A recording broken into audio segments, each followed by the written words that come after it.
The Fosters were a family, anchored in tradition and faith, framed by a rhythm of Sundays and prayers, bound by an unyielding devotion to their spiritual guide, Pastor White. John Foster, the patriarch of the family, was a stern but loving figure, his eyes always carrying an undisturbed calm beneath the thick brows. The wrinkles etched across his face told tales of years spent in toil and relentless piety. He led the family like he led his faith, without compromise, his hands working ceaselessly for his family during the week, clasped together in prayer every Sunday. Sarah Foster was a gentle woman whose love for her family was surpassed only by her devotion to the church. She tended to her home and family with grace, her patience never faltering, her kindness ever present.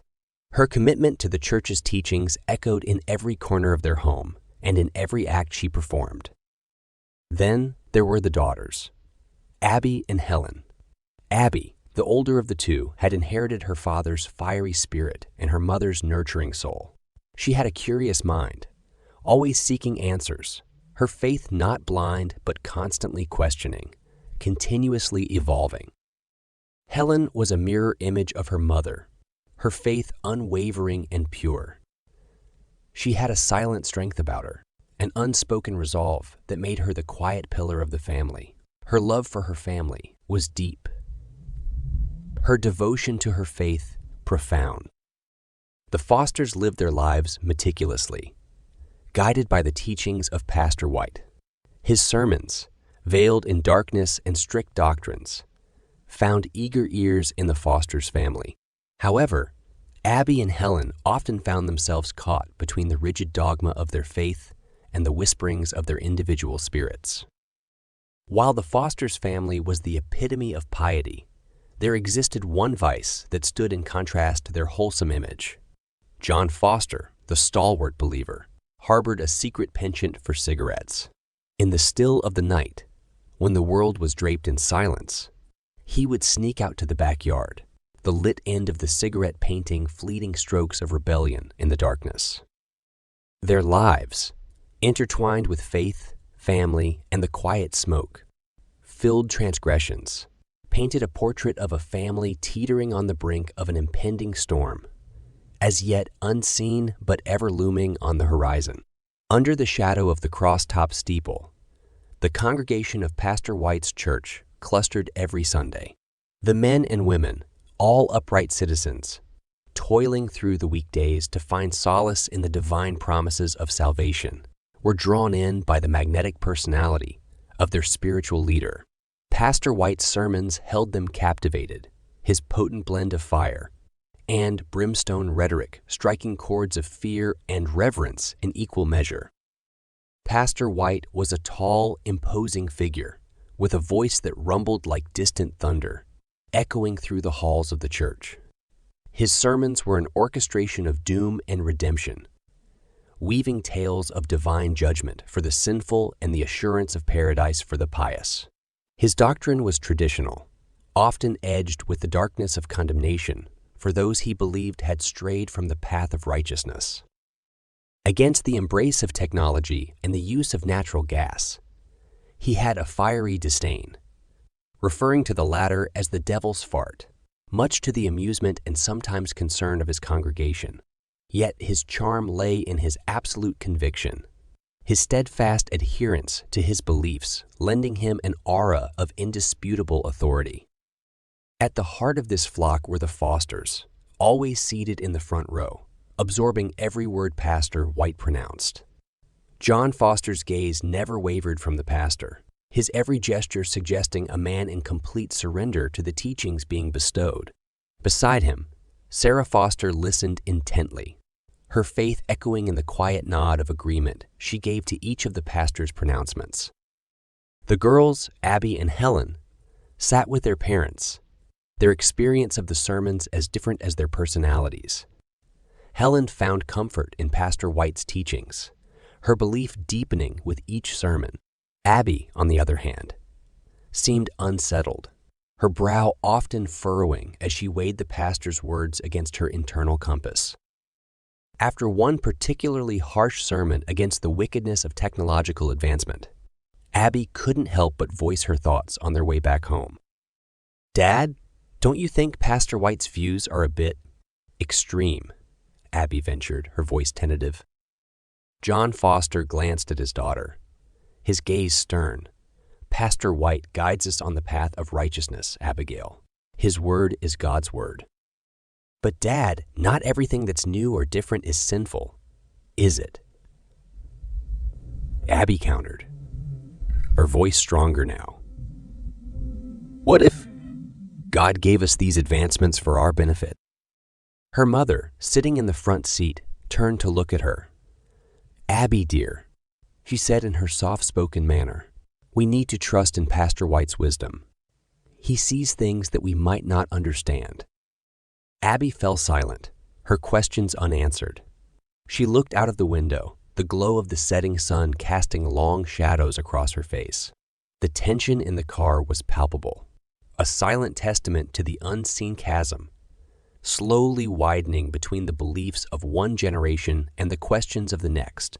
Sundays dawned quietly in the Foster household, a hallowed silence coating their morning routine. Freshly ironed church clothes were donned, Bibles dusted off from their weekly respite, and a humble breakfast consumed. The family then set off in their station wagon to Pastor White's church, joining a steady stream of other faithful families making their pilgrimage. The church buzzed with a communal sense of reverence. Men doffed their hats, women adjusted their skirts, and children ran around with hushed excitement. At the heart of this bustling atmosphere were the Fosters, always polite, always dutiful, and always on time. The girls mingled with their peers, exchanging whispers and shy glances, while their parents engaged in amiable exchanges with the other adults. The church service was a solemn affair. Pastor White, standing at the pulpit, painted vivid pictures of hellfire and redemption. Abby, true to her reflective nature, took in his sermon with a discerning eye, her gaze drifting from the pastor to the congregation around her, while Helen listened with rapt attention. The service ended with a hymn that echoed in the high rafters, leaving a lingering sense of Holy Communion as the congregation dispersed. The Fosters, amid warm handshakes and cordial farewells, made their way back home. Dinner was a quiet affair, John Foster leading them in prayer before they tucked into the wholesome food. The rest of the day passed in peaceful tranquility, the sanctity of the Sabbath reflected in their shared silence and soft smiles. As night fell, John Foster kissed his wife and daughters good night, retiring to the study under the guise of evening prayer. Once ensconced in the dimly lit room, John reached into the back of the drawer, retrieving a hidden pack of cigarettes and a matchbox. He lit one up, the tip glowing bright against the darkened room, the smoke curling upwards in sinuous tendrils. His face, under the soft glow of the cigarette, was a study in contradiction. Here was a man, otherwise virtuous in every way, giving into his solitary vice. Each puff brought him a guilty pleasure, an ephemeral break from the spiritual rigidity he adhered to. The cigarette was extinguished as swiftly as it was lit, the smoke disappearing into the night, taking with it John's secret indulgence. As the study door creaked open, the scent of burnt tobacco hung heavy, a silent testament to his Sunday night sin. Crawling into bed beside his wife, John glanced out of the window, the moonlight casting an ethereal glow across the room. His gaze was thoughtful, reflective as he pondered the sermon, his family, and the solitary vice that connected him, however briefly, to the very world he preached against. Pastor White's sermons were the spiritual backbone of the community. His words echoed through the stone-walled church, a powerful tide of conviction, morality, and damnation. Among the rows of hushed congregants, the Fosters absorbed each sermon like a sponge, their minds pliant beneath the weight of his words. Abby and Helen sat side by side, as different in their receptions as they were in their personalities.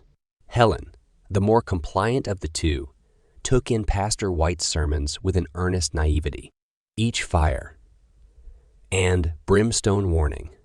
Each biblical parable resonated deeply with her, reinforcing the fortress of faith she willingly built around herself. Abby, on the other hand, found herself dissecting the sermons, parsing the message from the rhetoric. Where Helen saw divine wisdom, Abby saw human interpretation.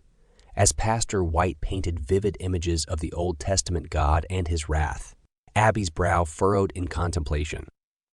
One Sunday, Pastor White thundered about the perils of straying from the righteous path, the tale of Adam and Eve cast as the backdrop.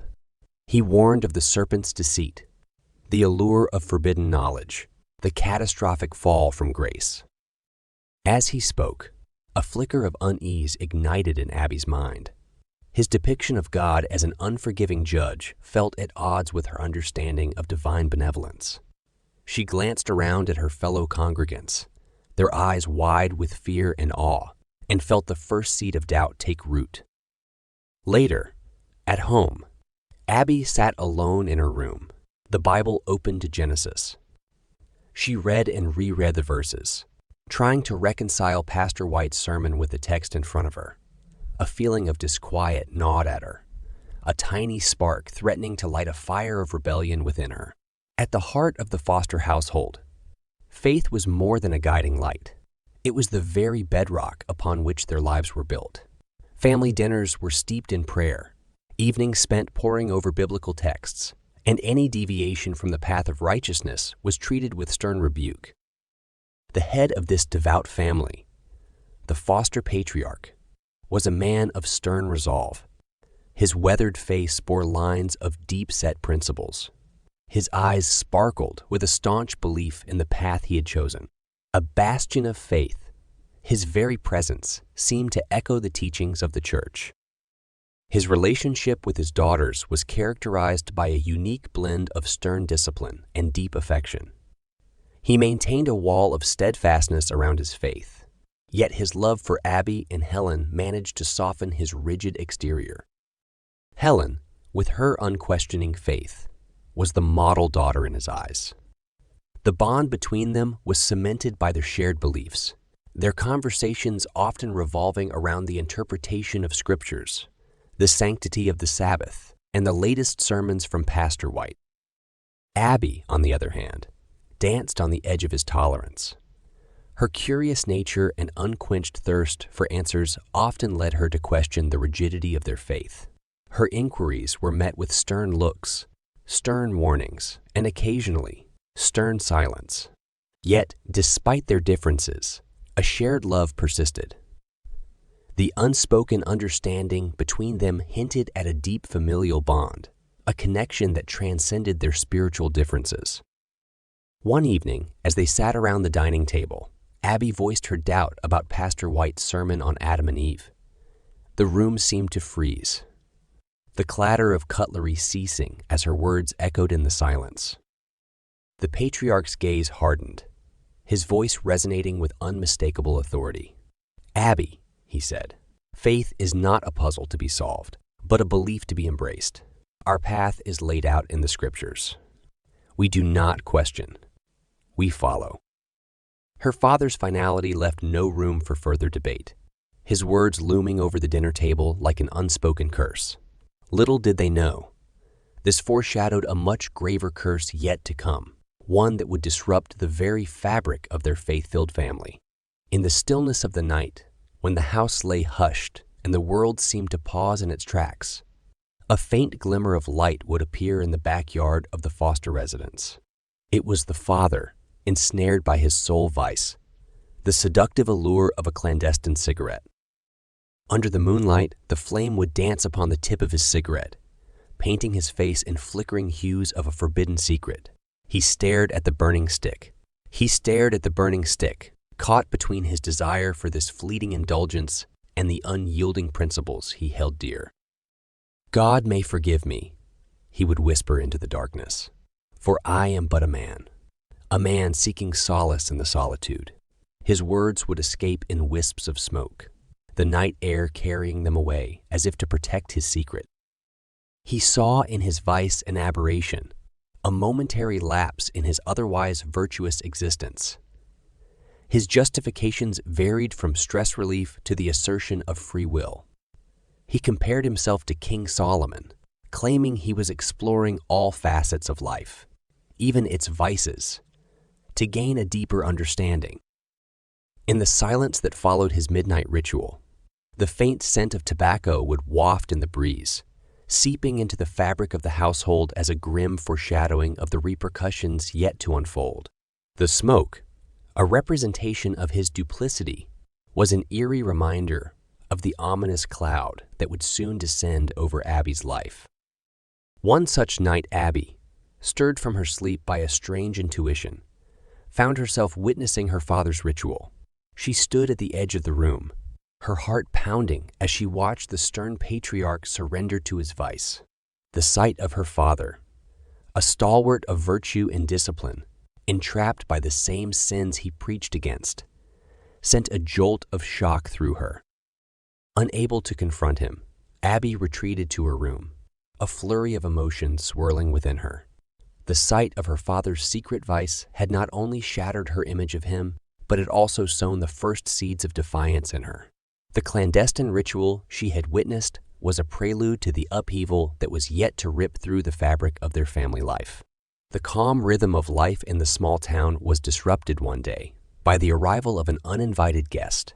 He was a stranger to the townsfolk, his appearance marked by an unkempt beard, the brooding intensity in his eyes, and a disarming aura that was both alluring and intimidating. His first appearance in the church was during a regular Sunday service. As Pastor White held congregation in thrall with his sermon, a soft creak announced the opening of the wooden doors. All eyes turned towards the intruder, who walked in without any hint of hesitation or respect for the ongoing sermon. Pastor White, startled yet intrigued, paused in his discourse. The stranger nodded in acknowledgement before taking a seat in the last pew, his keen eyes scanning the room as if taking measure of the gathered congregation. For a moment, there was an awkward silence before the sermon resumed. However, the congregation, previously hanging on to Pastor White's every word, now seemed distracted. The curiosity about the stranger proved to be a stronger pull than the pastor's dark teachings. The real shock came when, after the sermon, the stranger rose to challenge Pastor White's interpretation of the Bible. His voice echoed across the room, articulate and composed. "Pastor White, I find your reading of the Old Testament to be overly focused on wrath and punishment. Is not the same text also a testament to love, compassion, and forgiveness?" A gasp echoed through the room. The audacity of the stranger to challenge their revered pastor was unimaginable. Yet there was a sense of suppressed curiosity amongst the congregation, a hidden desire to hear more of this audacious dissent. Among those in the crowd, Abby was particularly struck by the stranger. His conviction, his fearless challenge to authority, struck a chord with her. As the congregation gathered their wits and the ensuing debate raged on, Abby could not help but feel an intense attraction towards this man of paradoxes, a stranger who had barged into their lives and dared to shake the very foundations of their belief. The weekly Bible studies had always been a routine affair, but now they had transformed into a battlefield of words and beliefs. The atheist, as the congregation had started to call him, was a consistent presence at every meeting. With his probing questions and unconventional interpretations, he had made the once tranquil meetings into a hub of animated discussion. Abby, who had always been a silent participant, was now captivated by these debates. Each question the atheist raised ignited sparks in her mind, forcing her to question and reevaluate her long-held beliefs. His audacity stirred something within her, something she had suppressed in fear of divine wrath and social condemnation. One day, as the Bible study was in full swing, Abby found herself more engrossed in the atheist's arguments than Pastor White's teachings. The room filled with a heated discussion on the story of Jonah, an account she had heard 1,000 times. Yet, the atheist's reading of the text breathed new life into it. But what if Jonah's time in the whale was not a punishment, but rather a time of reflection, a chance for growth? The atheist proposed challenging the pastor's narrative of divine retribution. Abby's heart pounded in her chest as she absorbed his words. His perspective resonated with her in a way Pastor White's strict interpretations never had. She felt an inexplicable pull towards this man. His worldview, his fearless refusal to accept doctrines without question. In the privacy of her room that night, Abby found herself struggling to sleep. The atheist's words echoed in her mind, triggering a whirlwind of doubts and questions she had never allowed herself to consider. His audacity, his refusal to adhere blindly to doctrines, stirred a longing within her. It was not just the man, but his philosophy, his worldview, that had ignited a flame in her. The following Sunday, Abby found herself waiting with bated breath for the atheist's arrival. Each argument he made, each question he posed drew her in deeper. The seeds of doubt were sown, her fascination was kindled, and her life, as she knew it, was on the brink of a significant change. Over the next several weeks, Abby's interest in the atheist, who she had come to know as Samuel, only intensified. Sunday services and Bible studies were no longer monotonous rituals for Abby. They were opportunities for her to engage with Samuel's audacious thoughts. The sanctuary was not merely a place of worship, but had become an arena for spirited debates and insightful dialogues. Samuel's unconventional perspectives were like fresh air to Abby, each one stirring up a gust of thoughts and feelings within her.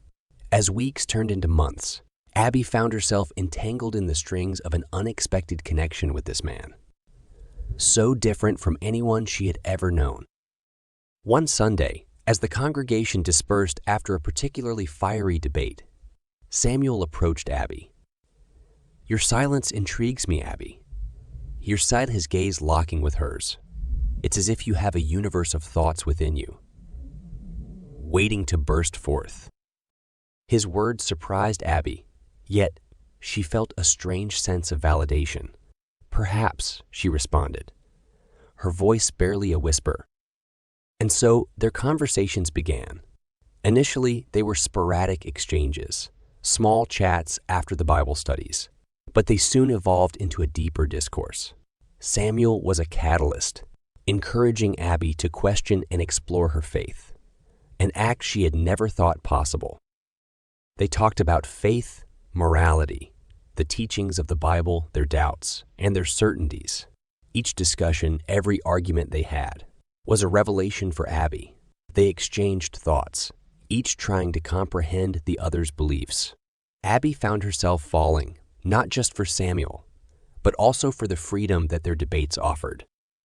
One evening, sitting under the old oak tree by the church, Samuel turned to Abby.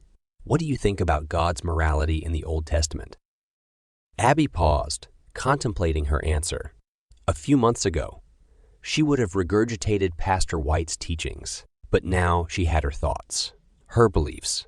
I think, she started slowly, that maybe God is not an absolute entity, good or evil, but a reflection of the society that interprets him.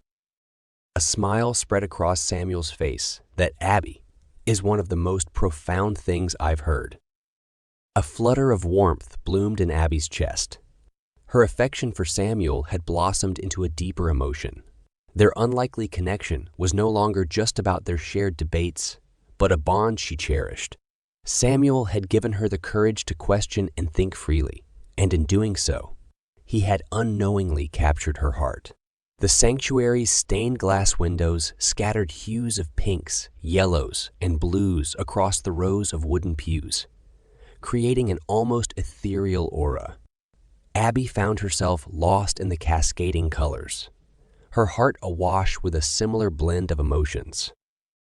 With every passing day, her feelings for Samuel intensified, gradually filling up the crevices of her heart, until it was brimming with affection for the atheist.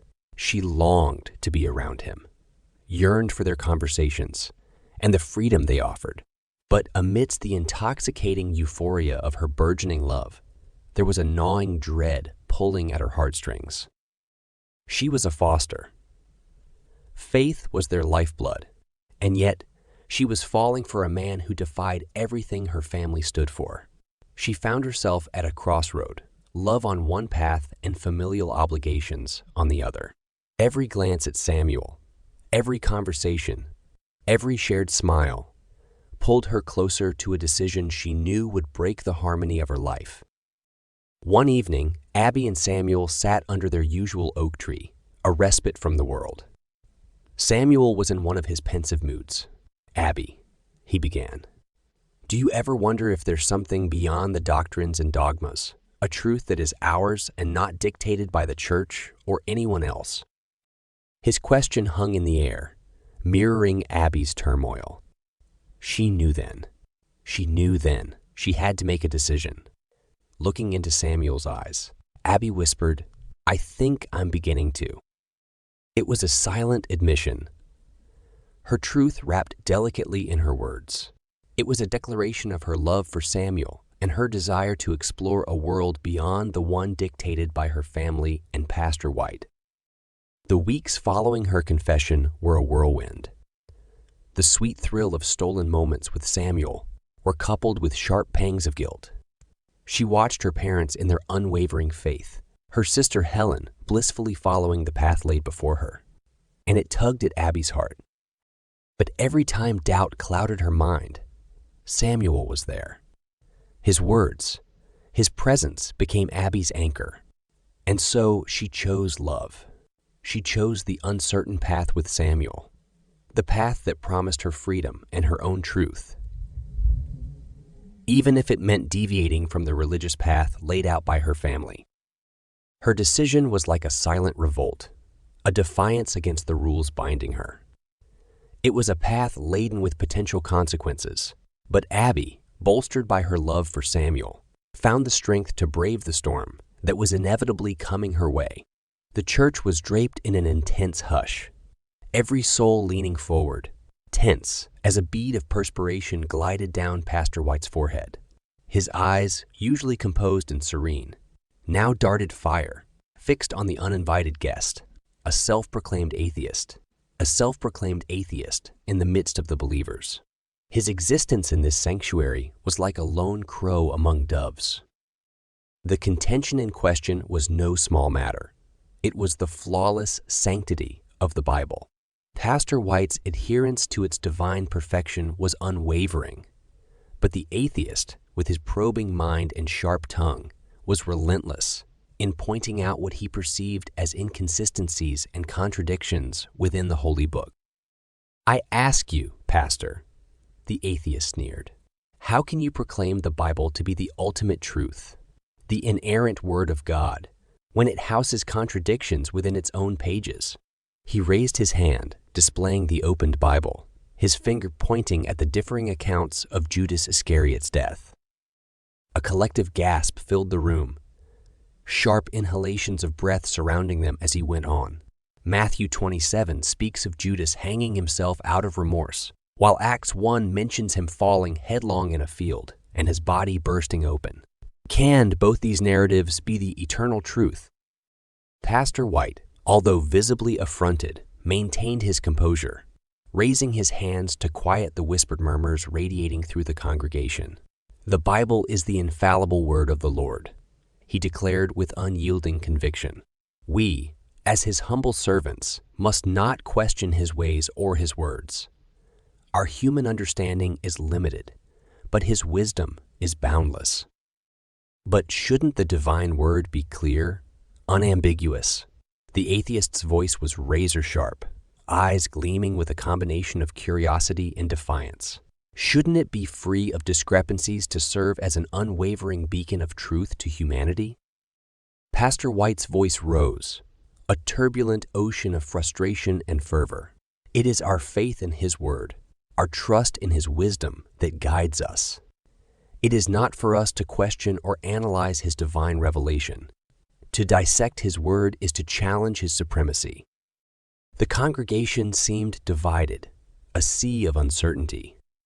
Some nodded along to Pastor White's words, eyes ablaze with steadfast faith, while others exchanged uneasy glances, the seeds of doubt planted within their minds. Abby, From her usual corner was a silent observer, her mind a battlefield. Each argument from the atheist felt like a blow to the foundations of her beliefs. Each retort from Pastor White, a soothing balm to her turmoil.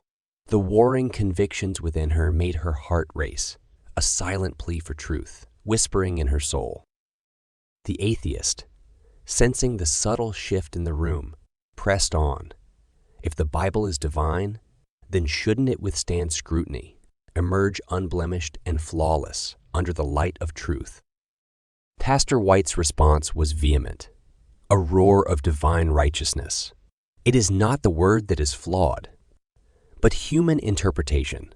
It is man's arrogance that sees fault where there is only divine mystery. The air was thick with unspoken words and restrained emotions, a silent battle between faith and skepticism. The congregation was a living entity, a collective soul suspended between eternal salvation and damning doubt. Finally, Pastor White, with a look of profound sorrow mixed with anger, spoke in a voice that resonated through the silence. "You have no place here, among the faithful, among those who seek the light of the Lord. Your words of doubt and dissent are poison to the souls seeking solace and salvation. Leave, and let the children of God bask in His eternal grace." The atheist, undaunted, closed the Bible and left, his departure leaving behind a trail of unsettled minds and questioning hearts. And Abby, her beliefs now entwined with whispers of doubt, felt the ground beneath her shift, her journey into the uncharted territories of the mind just beginning. The murmurs from the congregation had not yet died down when Abby rose from her pew. Her legs felt shaky beneath her, but she held her head high, her eyes fixed on the exit where Samuel had been directed moments ago. Each step towards the door felt like a stone sinking in the sea of faith she had known her entire life. As Abby walked down the aisle, she felt the weight of the disapproving glances from the congregation, the betrayal evident in their eyes. She was the dutiful daughter of the Fosters, a family whose devotion to the church was unyielding. Yet here she was, abandoning that very sanctum for a man who denied its teachings. "Abigail," Pastor White's voice boomed, echoing the severity of his words. His once comforting presence now held an edge of condemnation. "Are you forsaking your faith, child?" Abby paused at the church door, her back to the room, and took a deep breath. She turned to face the pastor, her face calm, a stark contrast to the turmoil in her heart. "I'm not forsaking my faith, Pastor. I'm seeking truth." The gasps that followed her words were deafening. The silence that settled was broken only by her footsteps on the wooden floor as she walked out of the church and into the blinding light of the midday sun. At home, her parents awaited her return. The news of the afternoon spectacle had already reached them. Their faces were solemn, disappointment etching deep lines on their brows. Their living room, once a sanctuary of family love and shared laughter, now felt as oppressive as the church Abby had just left. "Abby," her mother whispered, her voice choked with grief. Her father was silent. His piercing gaze, however, spoke volumes. There was a deep sense of betrayal in his eyes that cut Abby deeper than any words could have. "I love him, Mama," Abby replied, her voice barely above a whisper. She looked at her father, hoping to find a flicker of understanding in his stern expression. "And I believe he seeks truth, just as we do." Her words hung in the air as Abby braced herself for the storm that was about to come. The shock of her choices, the disappointment of her parents, the whispers of the community, all these were consequences Abby had to face. But as the dust began to settle, Abby couldn't help but feel a glimmer of hope. In her heart, she knew she had chosen a path of honesty and love, no matter how difficult the road ahead might be. The front door creaked as Abby pushed it open, the sound cutting through the eerie silence that had settled over her once vibrant home. The welcome mat that had greeted her every day now felt like an unwelcome reminder of the path she had chosen. With a sigh, she stepped into the house, shutting the door softly behind her. Her mother, Sarah, sat in the living room, her knitting needles idle in her lap, a stark contrast to her usual rhythmic click-clack. The afternoon sunlight filtered through the lace curtains, illuminating the silver streaks in Sarah's hair and the fine lines on her face, drawn deeper by distress. "Mother," Abby started, her voice tentative. Sarah raised her head. Her eyes, usually warm and inviting, were now wells of disappointment. "Do you understand what you've done, Abigail?" "Yes, Mother," Abby replied, meeting her gaze. "I chose love. I chose to seek truth beyond the confines of Pastor White's teachings." A moment of silence hung between them before a heavy sigh escaped Sarah's lips. "It's not just about Pastor White, Abby. It's about your defiance of the Lord's path we've taught you to walk. It's about the disgrace you've brought upon our family." The words were like a slap across Abby's face. She stood, stunned, as her mother's words echoed in the silent room. "Where's Father?" Abby finally managed to ask, her heart heavy. "In his study," Sarah replied curtly, her eyes returning to her idle knitting. Abby hesitated for a moment before making her way to her father's study. The smell of old books and worn leather filled the room, a familiarity that brought back memories of her childhood when she used to sit at her father's feet, engrossed in his biblical stories. Her father, John, was behind his desk, an open Bible in front of him. He looked up as Abby entered, his stern face shadowed by the dim light. The usually comforting sight of him now filled Abby with dread. "Father," Abby whispered, her voice barely audible. "Your actions today, Abby," John started, his voice heavy with regret. "They have consequences." Abby stood silent, her eyes locked with her father's. She could see the pain in his eyes, the disappointment. But there was something else, too, a resolve that filled Abby with fear. "May the Lord help you, Abby." John's voice was filled with a solemn foreboding. "As long as you walk this path with that man, you shall be cursed with misfortune." The harshness of her father's words left Abby speechless. The room spun around her as the reality of her choices set in.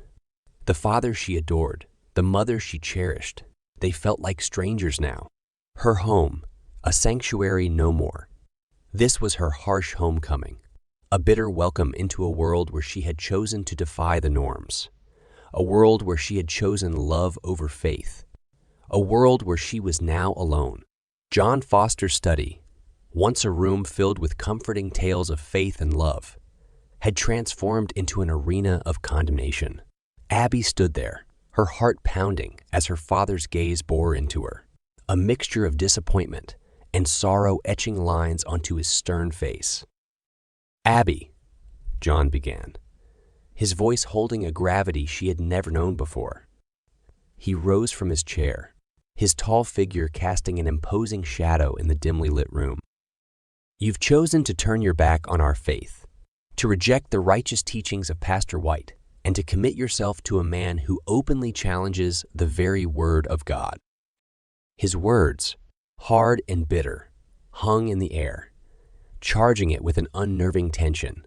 Abby watched as her father's hands, once so gentle and kind, clenched tightly on the edge of his worn-out Bible.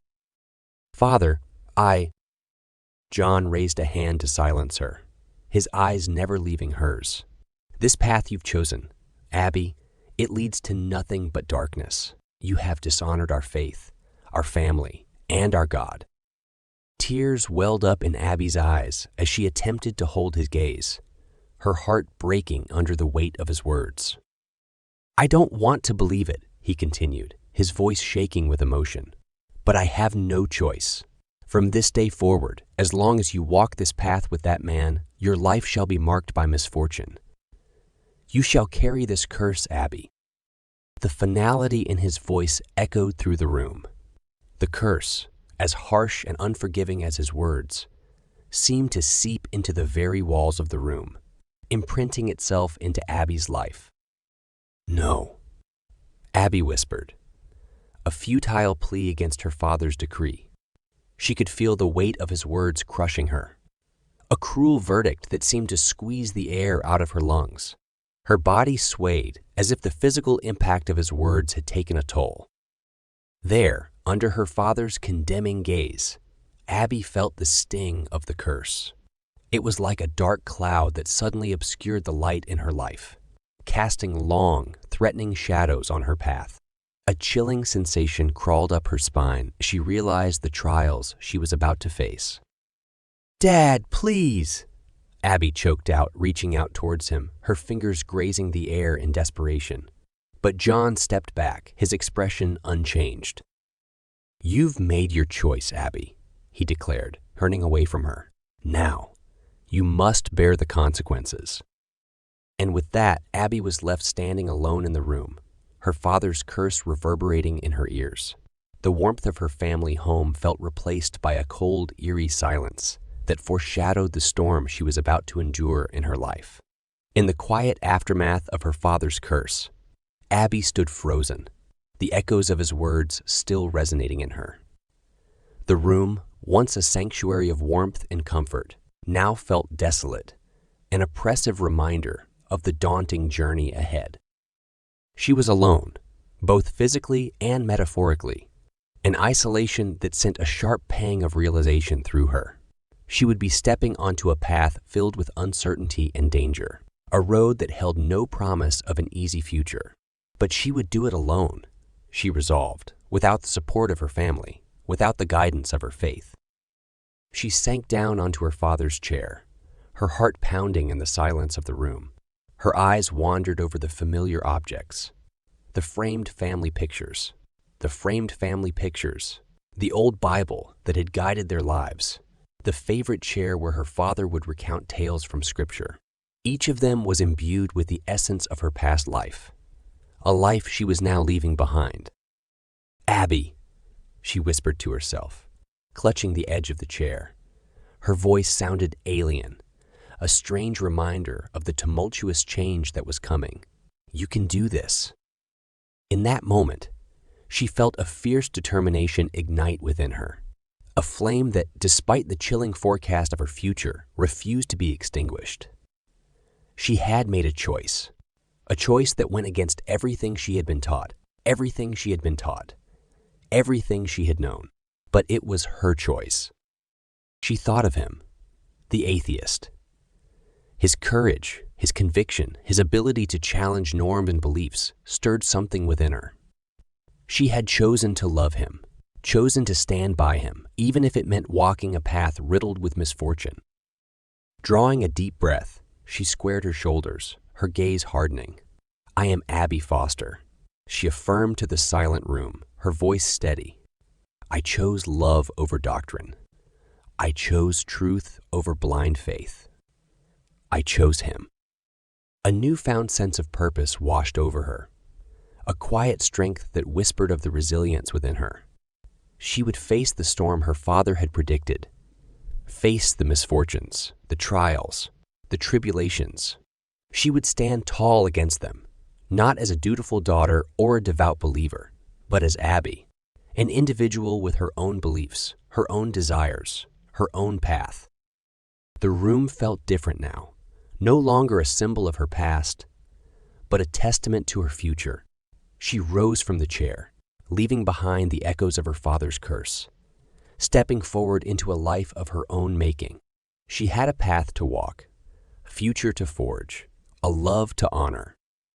And so she set forth, leaving the familiarity of her home, stepping into the world with her head held high, her spirit unbroken. This was her journey now, her road to traverse. She had chosen it, and she would walk it with unwavering resolve. Come what may. The sun had barely risen when Abby awoke, the unfamiliar surroundings of her new home only amplifying the strangeness of her new life. The apartment was small but filled with warmth and love, a stark contrast to the grandeur and stern rigidity of her parents' house.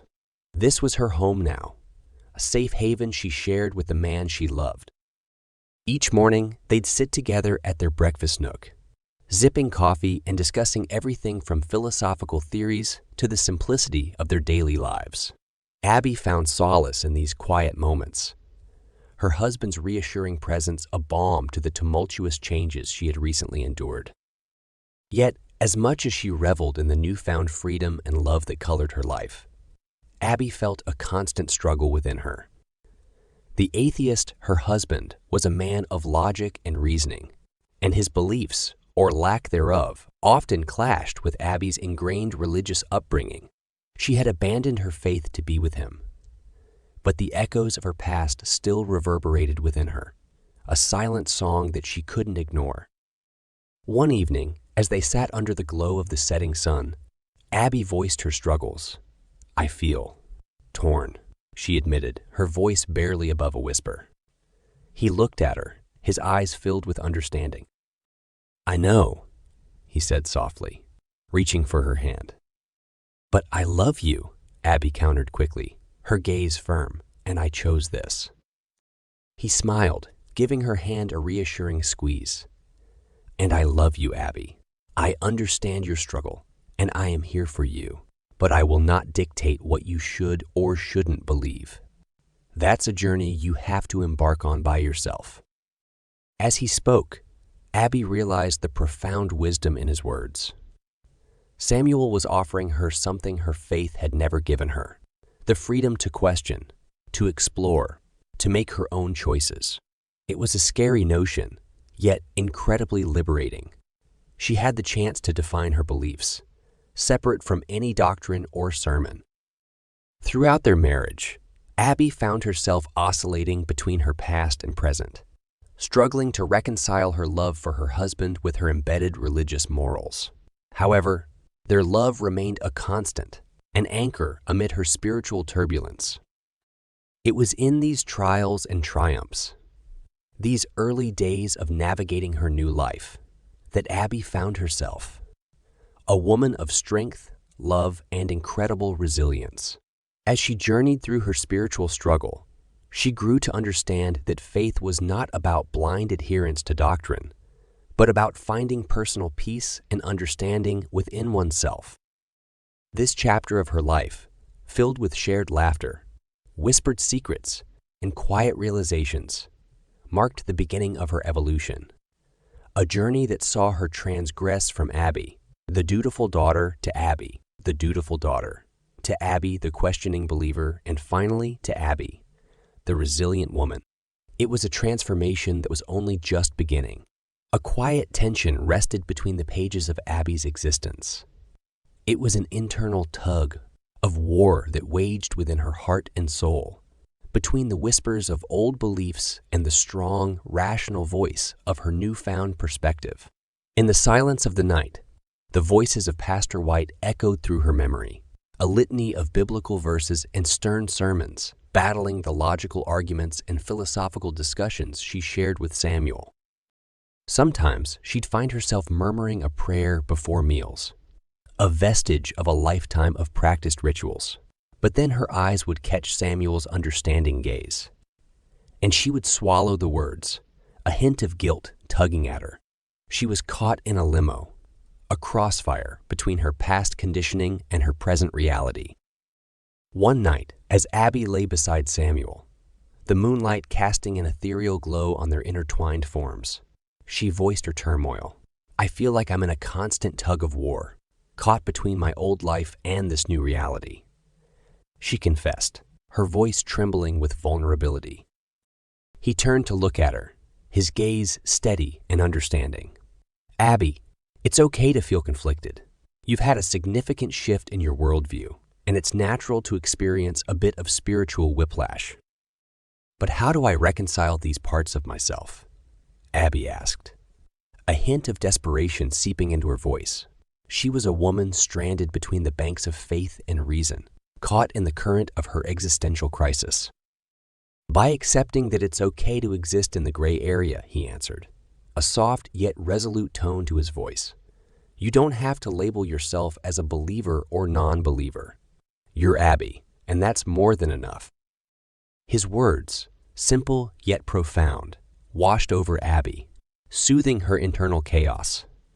She realized that her struggle wasn't about choosing between her old and new self, but rather reconciling the two.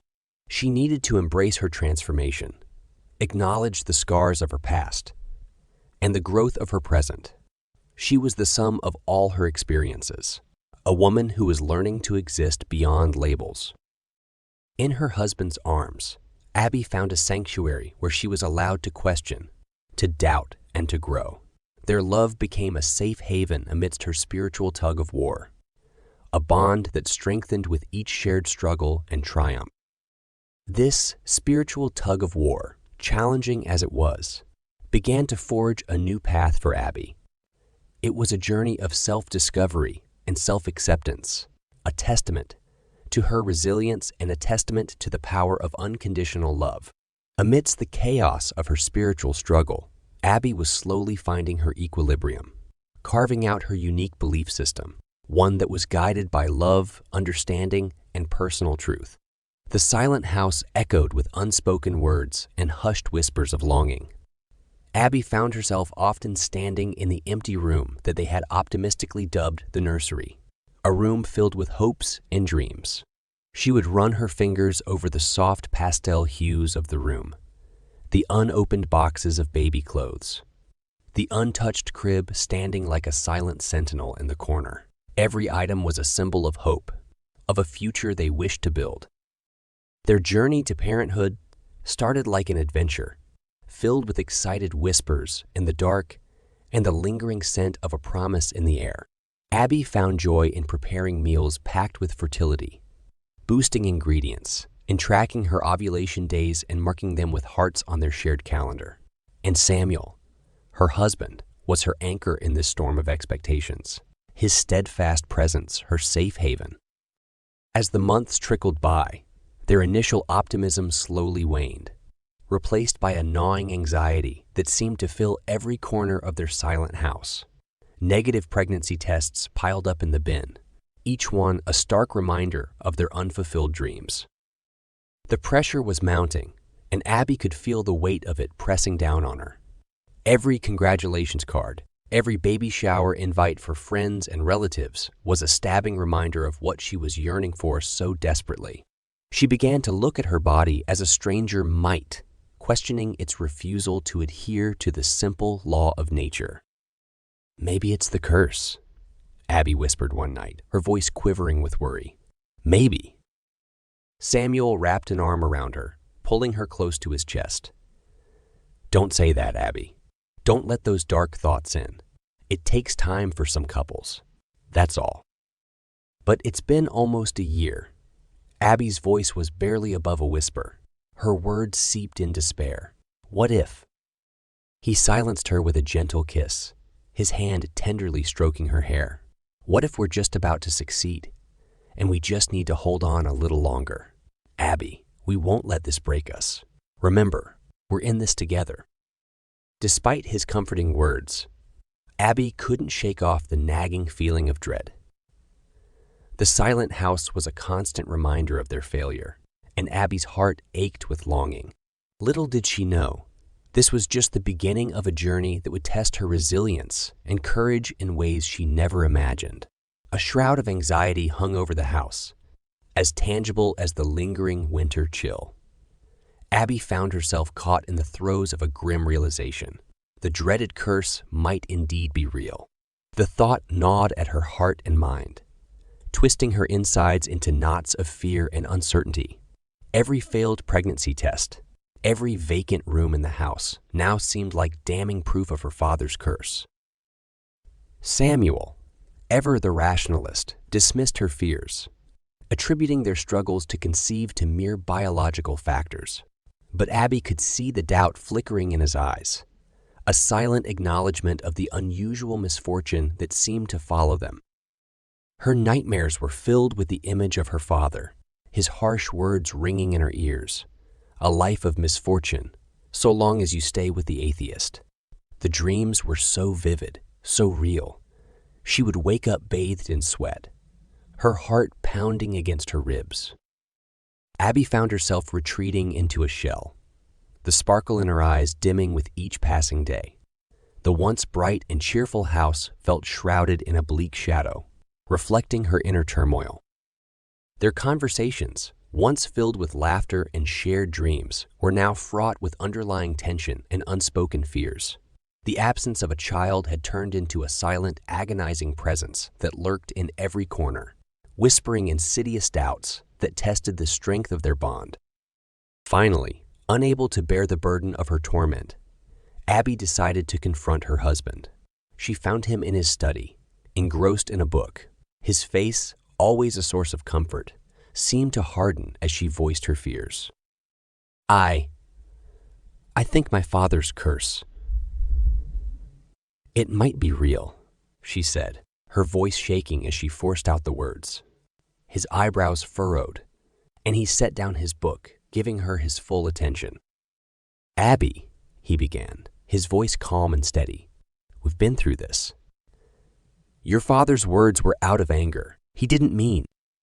But what if he did? Abby interjected, her eyes welling up with tears. What if we can't have a child because of the curse? The silence that followed was heavy, punctuated only by the soft ticking of the clock on the wall. He sighed, running his hand through his hair, a telltale sign of his worry. Okay, he finally said, his voice soft. Let's find a way to break this curse. For our peace of mind. For our future. Abby's heart felt lighter as Samuel pulled her into a comforting hug. With newfound determination in her heart, Abby set out on her quest to break the curse, unaware of the tumultuous journey that awaited her. Driven by the relentless pursuit of a cure, Abby embarked on an uncharted path, seeking to unravel the seemingly insurmountable curse that held her life hostage. The world around her became a patchwork of mystical shops and eccentric individuals as she dove headfirst into the esoteric, an area she had scoffed at before. First, she consulted a local pastor, hoping that perhaps prayer might dissolve the curse. He told her to repent and return to the church, but when she asked about her husband, he could provide no comforting answer. His stern gaze held no promise, only a reflection of her own fear. Unsatisfied, she moved on to herbalists, crystal merchants, and even a Reiki healer, each one with their own set of assurances and odd rituals. She found herself drinking strange concoctions, praying over peculiar herbs, and even standing in the middle of a room filled with crystals. Yet each endeavor proved fruitless. With every dead end, her despair deepened, casting an ever-increasing shadow over her existence. Yet within her was born a fire, an unfettered determination that refused to succumb to the mounting despair. It was this fiery resolve that propelled her onward, though she felt like she was wading through a sea of treacle. During this time, Samuel remained her steady rock, a beacon of logical sanity amidst the swirling tempest of the unknown. He listened to her accounts of failed rituals and weird encounters with a soft smile and a comforting hug, his belief in her unwavering.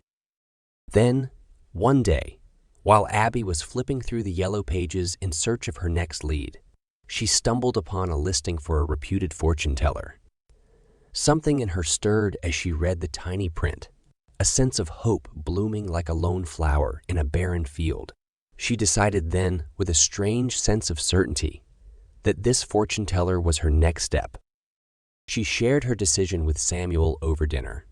A fortune teller, he mused, raising an eyebrow as he chewed his food. That's unusual, even for you.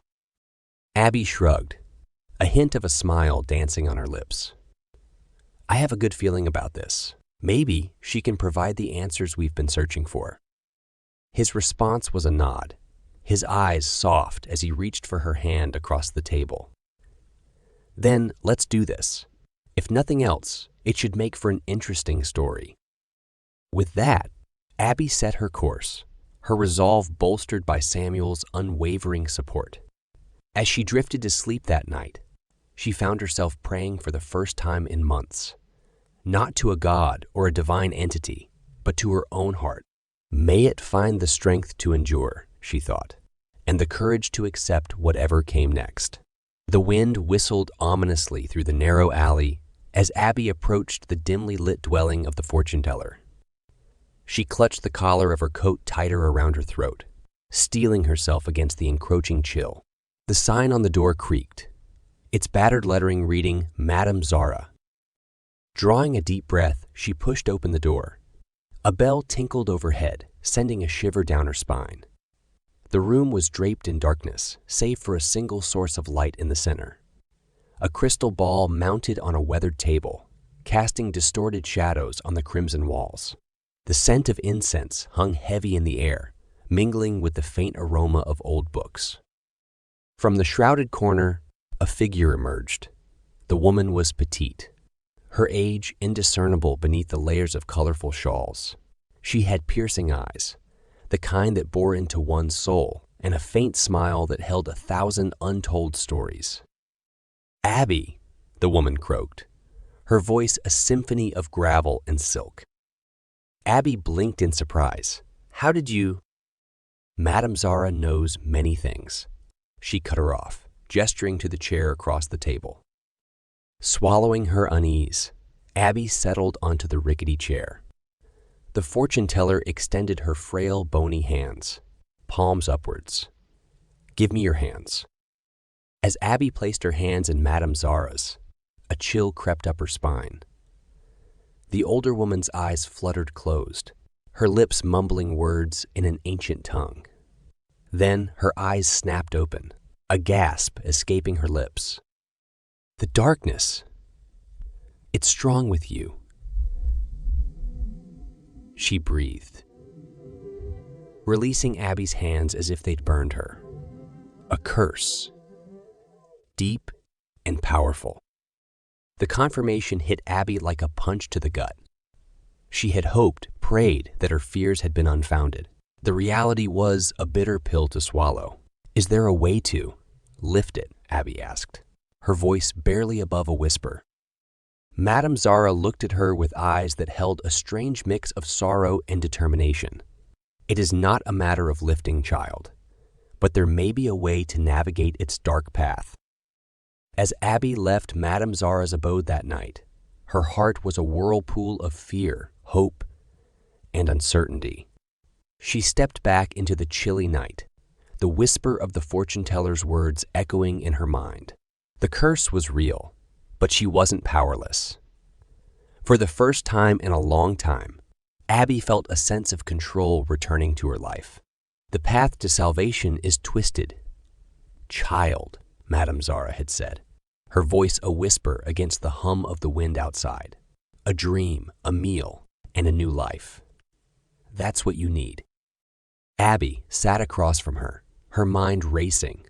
A dream, a meal, they seemed like trivialities, everyday occurrences. Yet Madame Zara spoke of them as if they held the power to undo the curse. And how do they connect? Abby found herself asking, her skepticism surfacing amidst her desperation. "Your dreams will tell you the way," the fortune teller said cryptically, her hand skimming over her crystal ball. "The meal will bring about the necessary sacrifice, and then the new life shall begin." The ominous words hung in the air, causing Abby's heart to pound against her ribs. The word sacrifice echoed ominously in her ears. It was as if they were in a story, not real life. It felt too surreal, too strange. Yet, as she left Madame Zara's place, Abby could not shake off the words. They rooted themselves in her mind, sprouting tendrils of hope and fear alike. She knew that she was clutching at straws. But when the sea was stormy, even a straw seemed like a lifeline. That night, Abby lay in bed, her eyes focused on the ceiling. Her husband's steady breathing offered little comfort against the chaos of her thoughts.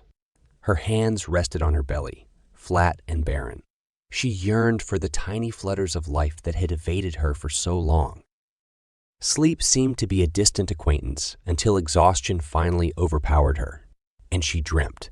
She dreamt of food, a glorious spread of meals she'd never cooked. Pies and cakes, roasts and stews. She saw herself serving them to people whose faces she didn't recognize. The dream felt more like a revelation than a subconscious construct.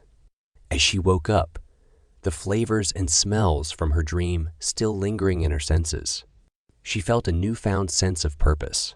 It was bizarre, far-fetched even, but it was all she had. Abby decided then, as the morning sun spilled into their bedroom, casting a warm glow on Samuel's face, she would follow this convoluted solution. She would prepare the meals as strange as the idea seemed. As she swung her legs over the edge of the bed, she couldn't help the tiny flicker of hope that ignited in her heart. It was like a tiny spark in the darkness, a beacon in the storm. She had a plan, a purpose. The road was unclear, fraught with uncertainty and risk. But for the first time in a long while, Abby felt a stirring of hope, a sense that maybe, just maybe, she could defy the curse that had claimed her life. That night, sleep overtook Abby with a strange urgency, a magnetic pull. As darkness blanketed the world, her consciousness slipped into a labyrinth of dreams. Within the twisting corridors of her subconscious, Abby found herself standing before the fortune teller once more. The environment was ethereal, bathed in a silvery glow that seemed to emanate from the walls themselves. The usually chaotic tapestry of her dreams was silenced, replaced by the singular focus on Madame Zara. "Welcome, child," the fortune teller greeted, her voice an echo in the cavernous room. Abby was awash with an odd mix of anticipation and anxiety. Her heart pounded like a drum against the quiet backdrop of her dream. She yearned to speak, to inquire about the enigmatic recipe, but her tongue felt tied. "Watch," Madame Zara commanded, her words rippling through the dream world, and before Abby, a series of images began to unfold.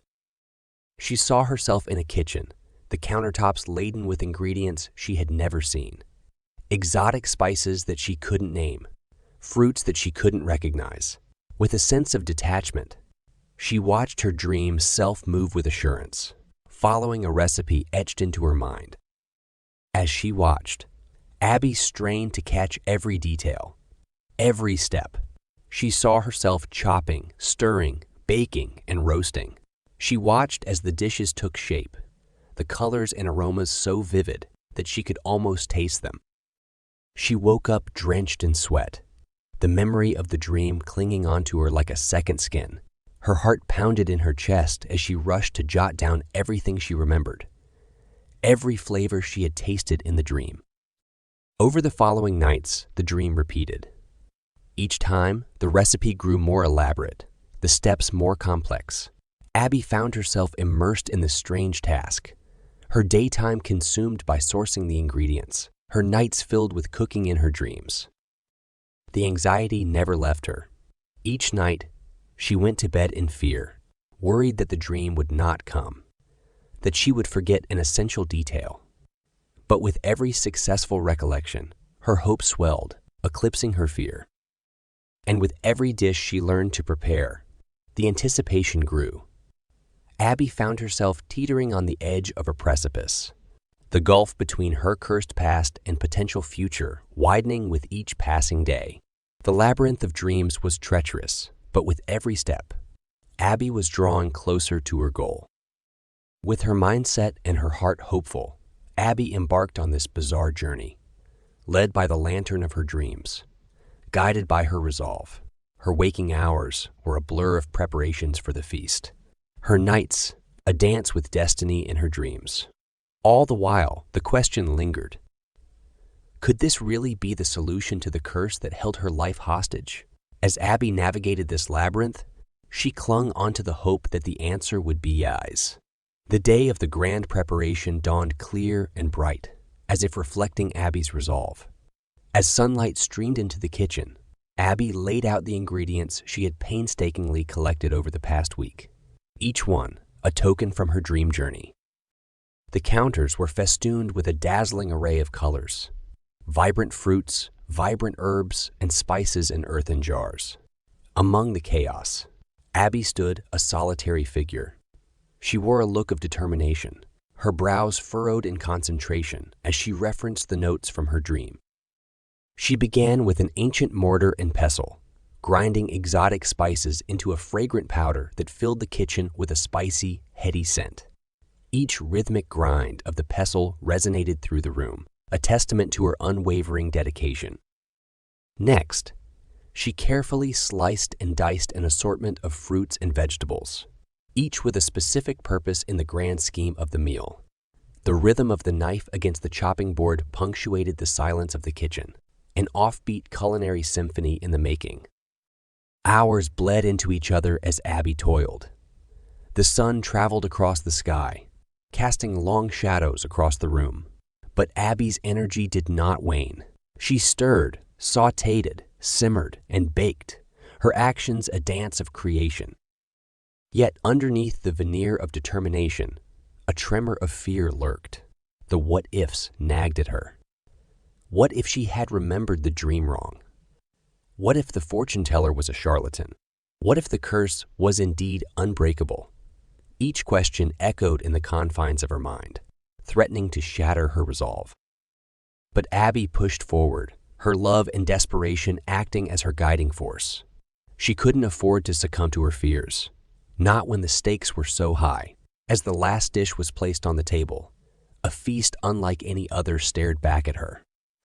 With the kitchen awash in the warm glow of the setting sun, the fruits of her labor lay spread out, a tableau of her hopes and dreams. A strange tranquility washed over Abby. There was nothing more she could do now but wait, pray, and hope that her culinary concoction would bring her the miracle she so desperately sought. For the first time in a long time, Abby Foster, the pariah, the defector, the cursed, dared to believe that the tides of her fate were turning. And as she looked at the feast in front of her, she found a sliver of hope nestled amidst her fears. Under the soft glow of the dining room's chandelier, a banquet fit for a king awaited. Abby watched Samuel's eyes widen at the array of dishes laid before him, his astonishment palpable. For all this, Abby, his voice was filled with incredulity and a touch of bemusement, reflecting the tension of the moment. Abby merely nodded, her lips pursed into a tight line. She was acutely aware of the critical importance of every morsel and couldn't afford any missteps. As they began to eat, an unusual quiet descended upon the dining room. The clink of cutlery on porcelain and the occasional sip of wine punctuated the silence. It was an orchestra of anticipation, the ticking of the clock on the wall keeping a metronomic time to their rising hopes and fears. Abby's hands shook ever so slightly as she served her husband. She carefully doled out portions, following the instructions etched into her mind from her dreams. With each dish she served, the hope in her heart amplified, straining against the brittle cage of her fears. The atmosphere was fraught with tension, a strange kind of suspense woven into the fabric of the evening. It was a dinner like no other they'd had, each mouthful carrying with it the weight of their shared hopes and anxieties. Samuel ate quietly, his brows furrowed as he picked at the exotic array of dishes. It was a feast fit for royalty, but the circumstances around it added an air of somberness that hung heavy in the room.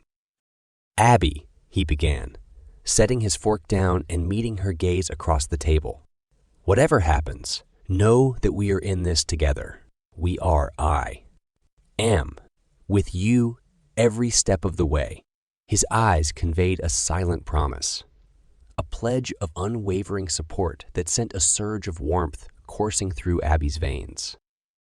It was a strange evening, filled with unspoken hopes and veiled fears. Yet, as they shared the feast of fate, their bond deepened, a connection forged in the crucible of their shared struggles. And as the night advanced, it carried with it a promise of change, a whisper of hope for Abby Foster and her future. In the cool serenity of their dining room, a peculiar dance began to unfold. Every dish, every morsel, every sip of wine was steeped in the mystic instructions Abby had gleaned from her dreams. The room held its breath as Abby lifted the silver serving platter to reveal the feast she had prepared. The tantalizing aroma filled the room, the scent of exotic spices mingling with the comforting smell of home-cooked delicacies. Samuel's eyes widened, a glint of surprise and curiosity sparking within them. Careful not to reveal her nervousness, Abby served the food, ensuring the portions were just as the dream had instructed. She watched Samuel's face, trying to gauge his reactions. His first bite was greeted with a moment of thoughtful silence, before his lips curved into a smile. "This is different," he said, a note of intrigue threading his voice.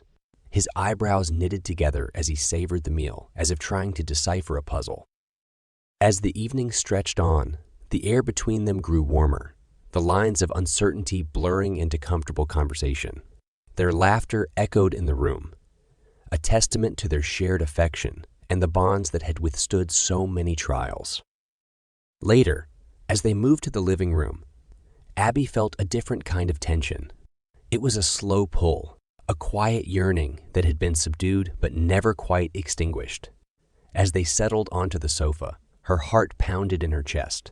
She glanced at Samuel, his eyes reflecting the soft glow of the living room lights. The moment felt suspended, an ethereal stillness wrapping around them.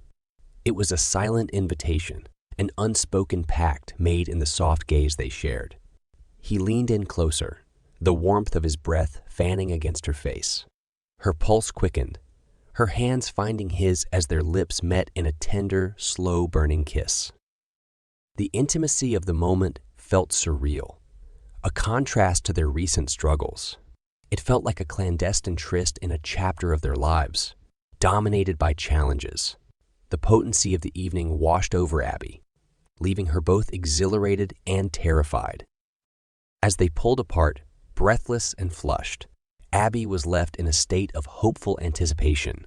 If the strange recipe had any truth to it, tonight was the night it should work its magic. As she gazed into Samuel's eyes, she saw a glimmer of shared hope reflected back.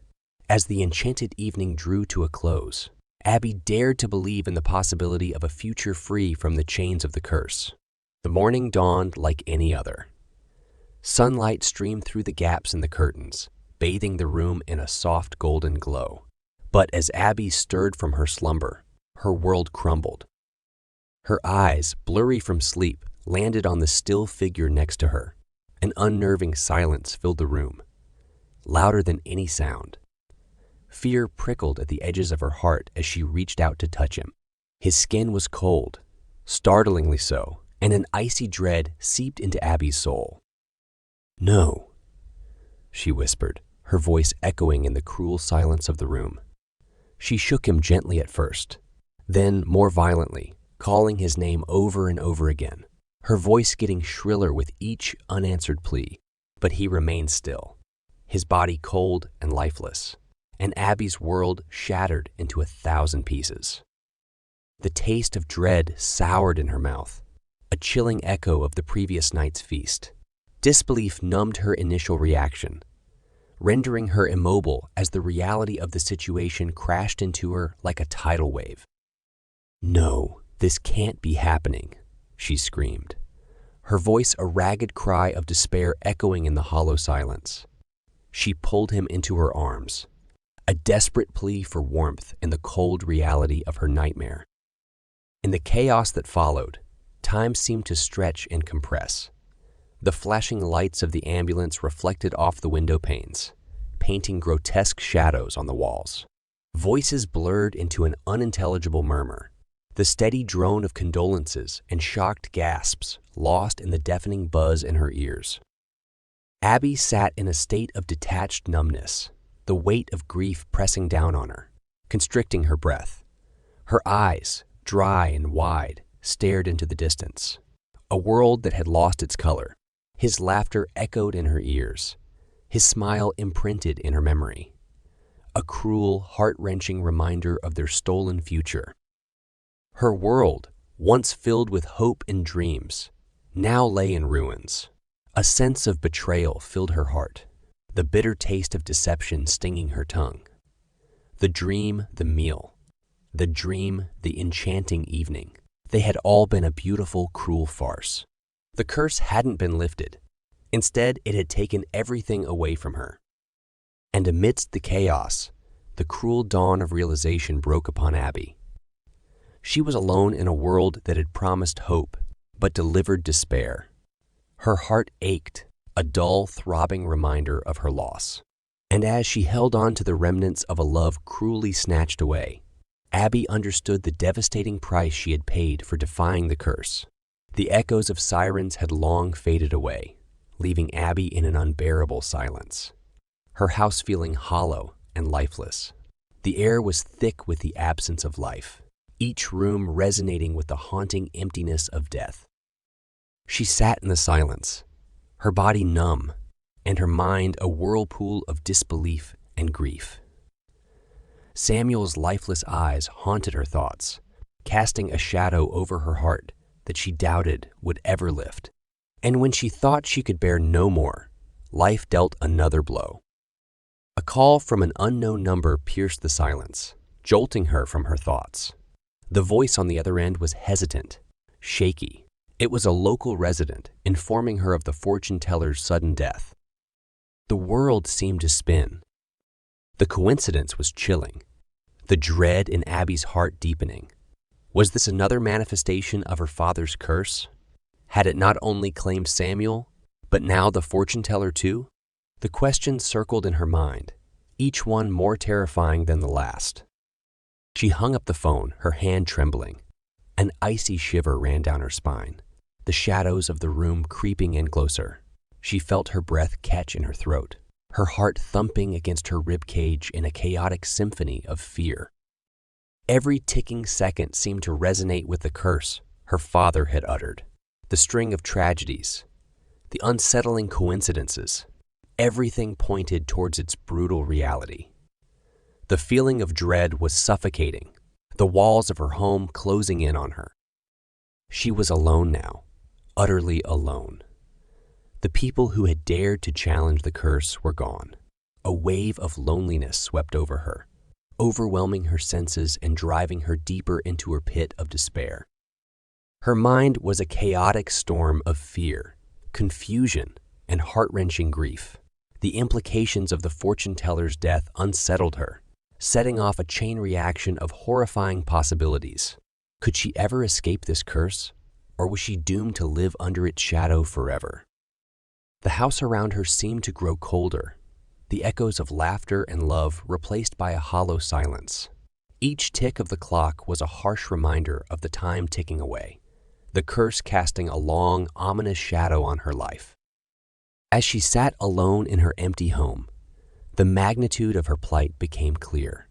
She was trapped in the labyrinth of her father's curse, each turn revealing a new horror.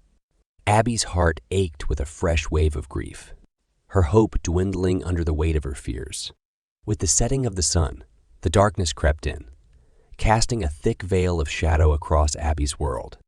She found herself staring into the abyss of her life, the echoes of her father's curse ringing in her ears, a haunting symphony of doom. She sat alone, shrouded in darkness, the flickering candlelight casting grotesque shadows on the walls. Each crack and creak of the old house seemed magnified, a terrifying testament to her solitude and the impending doom that lingered in the air. Memories of the past swirled around her like a tempest. Samuel's laughter, the fortune teller's mystic eyes, and her father's fateful words. She was caught in the eye of the storm, her life spiraling into a vortex of despair. As she wrestled with her thoughts, the seeds of guilt began to take root. The realization that her defiance, her love, her choices, had unleashed this calamity left her reeling. Her heart was a battlefield, torn between the indomitable spirit that sought love and the fearful child who believed in her father's curse. The house groaned under the weight of her anguish, each room echoing with the spectral vestiges of her life. The laughter that once filled these halls was now replaced with an eerie silence that was deafening. Haunted by the specter of her past, Abby found herself confronting the full impact of the curse. The power of it, The ruinous effect had turned from a shadowy threat to a formidable reality. Each passing second, each breath she took was tinged with an unsettling dread. The hours trickled by, dragging her deeper into the heart of night. The faint glow of the moon through the window was her only company, the world outside a stark contrast to the turmoil within her. Her thoughts turned to her father. Could he have truly cursed her? The man who had raised her, taught her, loved her. Could he be the architect of her despair? The questions gnawed at her, stirring a bitter cocktail of betrayal, fear, and anger. Every creak of the house, every gust of wind, seemed to whisper her father's words. May God's wrath be upon you. It was a haunting lullaby that echoed in the silence, wrapping around her like a shroud. As the night deepened, so did her dread. As the moon cast long, foreboding shadows across the room, Abby succumbed to a fitful sleep, the curse her only companion in the unforgiving darkness. As Abby slipped into the mysterious realm of dreams, the hard edges of reality softened, and she found herself in the embrace of an ethereal world. Tints of midnight blue and dappled moonlight framed this surreal dreamscape, where familiar faces took on otherworldly hues, and time twisted and turned at will. In the heart of this dreamscape, she found him, her beloved husband, bathed in a soft, silvery light, standing on the threshold of their home. Despite his death, he appeared lively and full of warmth, a comforting contrast to her waking reality. Abby, his voice resonated like a melodic tune, echoing through the nebulous distance that separated them. He extended his hand, his eyes gleaming with a knowing calmness that settled her trembling heart. Their hands met, and with it, the world around them seemed to shudder, bending to the force of their undying bond. "You're with child," he announced, his voice breaking through the hush of the dream, leaving Abby breathless. His hand gently caressed her stomach, a peaceful smile playing on his lips. "But how?" she stammered, her hand instinctively moving to her belly, her heart pounding with a mixture of fear, hope, and disbelief. His smile grew wider. "It is my parting gift to you, my love." The revelation sent tremors of joy, fear, and bewilderment coursing through her. She grappled with the sensation, her mind and heart wrestling with the flood of emotions. His fingers gently traced her face, his touch as tangible as the moonlight that dappled their surroundings. "Don't be afraid, Abby," he whispered, his words carrying an undercurrent of conviction that wrapped around her like a comforting blanket. "In your womb, I found my rebirth."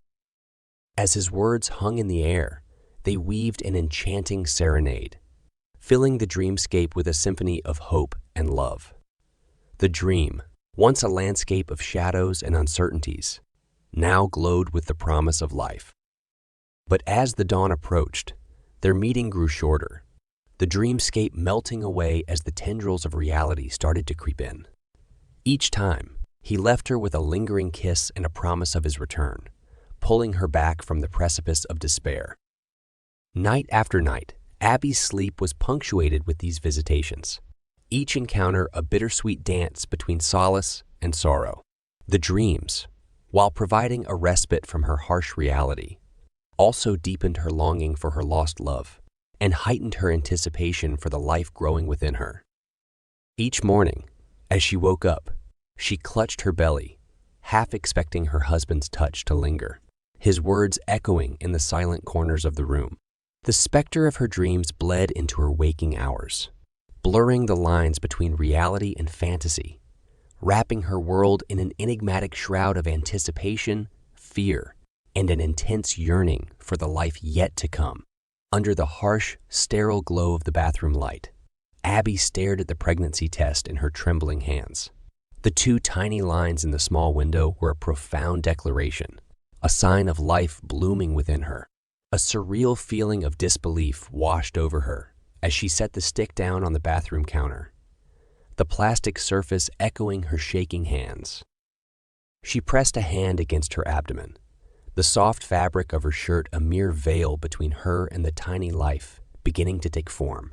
Her mind was caught in a whirlwind, every thought colliding with the next, each leaving her in a state of exhilarated confusion. A sense of joy rose in her heart, unbidden and powerful. It was a bright beam cutting through her sorrow, casting a hopeful glow on the path that lay ahead. Yet, with this newfound happiness, came a tide of sorrow that threatened to swallow the fleeting moments of joy. Her child would never know their father, never experience his gentle touch, his warm laugh, or his unwavering love. The grief washed over her, a stark contrast to the burgeoning life within her. Abby's reflection in the bathroom mirror was a stranger to her. The woman who stared back with the beginnings of a pregnant belly and tear-streaked cheeks was far removed from the young girl who once sat in the church pews with wide-eyed innocence. She barely recognized herself anymore. But among the tumult of her emotions, one feeling seemed to echo louder than the others. Apprehension. The future was an unknown territory, fraught with uncertainties and potential heartaches. How would she navigate motherhood without her beloved by her side? Could she shield her child from the curse that seemed to loom over her life? Questions multiplied in her mind, each one spiraling into another, deepening her fears. Yet beneath the rising tide of her anxieties, a small beacon of hope persisted. A glimmer of resilience sparked within her, promising her the strength she needed to face what lay ahead. As she closed her eyes, Samuel's words echoed in her mind. "In your womb, I found my rebirth." The memory of his gentle voice steadied her trembling heart, lacing her apprehension with a thread of courage. It was a promise, a prophecy that she held on to, an anchor in the stormy sea of her doubts. Finally, Abby stepped out of the bathroom, the weight of her reality settling around her like a mantle. The dawning light of the morning slipped through the blinds, casting dappled patterns of hope onto the worn-out tiles. With each heartbeat, each soft whisper of life from within, Abby embraced her future. Joy, sorrow, and apprehension merged into a tapestry of life, a testament to the love she held for her unborn child, and the lingering memory of the man they would never meet. It was a complex melody of life, a song of a woman embarking on a journey she never imagined, carrying a love that defied even death. Abby stood before the dilapidated old building that had once housed the fortune teller's mysteries. Its paint was peeling, windows dusty with the passage of time, and the once vibrant sign was now faded. Yet to Abby, it was not a place of despair, but a beacon of hope, a canvas for her to paint her dreams on. With the life insurance payout, she'd managed to buy the place outright. It was her husband's final gift, and she intended to put it to good use. Abby was determined to honor his memory and their love by transforming the old fortune teller's dwelling into a place of warmth and sweetness. As the construction workers went about their work, the past seemed to strip away, piece by piece, revealing the bones of a structure that held potential. The persistent drone of the power tools was like a reassuring melody, a soundtrack to her new beginning. Every tile laid, every coat of paint applied, was a step away from her past and towards a new life. With each decision, Abby breathed her dreams into the structure, her vision shaping the very walls around her. Her heart pounded with anticipation as she watched the space transform into a place of comfort and hospitality. The bakery was slowly coming alive. Freshly painted walls, artfully worn wooden floors, and large windows that allowed natural light to flood in. At the heart of it was the kitchen, where a massive state-of-the-art oven stood like a temple of creation, awaiting the birth of countless loaves of bread and pastries. In the front, she set up cozy tables and chairs, a small counter displaying an array of pastries, and a coffee machine gurgling with the promise of fresh brews. The once ominous and foreboding place was now a haven, radiating warmth and inviting aromas. Abby found peace in the rhythm of the bakery. The early mornings of preparing the dough, the satisfaction of watching it rise, the hypnotic dance of the flames in the oven, and the joy of seeing the golden crust on the finished product. Every loaf, every pastry, was a testament to her resilience and determination, a sweet victory against the trials of life. As she opened the doors of her bakery to the first customers, she felt a surge of pride and anticipation. This was not just a business. It was a monument to her journey, to the woman she had become, and to the man who had forever changed her life. She was ready to feed not only the bodies of her customers, but also their spirits, offering comfort and joy through her creations. As she gazed at her new venture, she realized it was not just the transformation of an old fortune teller's home into a bakery. It was the transformation of Abby herself, a woman who had tasted life's bitter reality, but chose to create sweetness instead. As the aroma of fresh bread filled the air, Abby knew she had built not just a bakery, but a sanctuary for her dreams. As the moon claimed the sky, Abby's world was taken over by dreams. They no longer presented her late husband's comforting presence, but instead unfolded as strange, immersive encounters with unknown dishes. Just as the fortune teller had once spoken in riddles, these dreams now whispered recipes in cryptic verse, coaxing her into a culinary labyrinth. Her dreams became a fantastical carnival of flavors and aromas. Each dream was a banquet, an ethereal feast that revealed the secret to an unseen recipe. There were pies that tasted of sunsets, bread imbued with the warmth of a hug, and pastries that captured the crispness of a perfect autumn morning. As she woke, these flavors still danced on her tongue, vivid, enchanting, and surprisingly real. Her waking hours, thus, were consumed by an ardent desire to recreate these mystical recipes, to translate the ethereal into the tangible. The bakery became her laboratory, her sanctuary where she pursued her nocturnal revelations.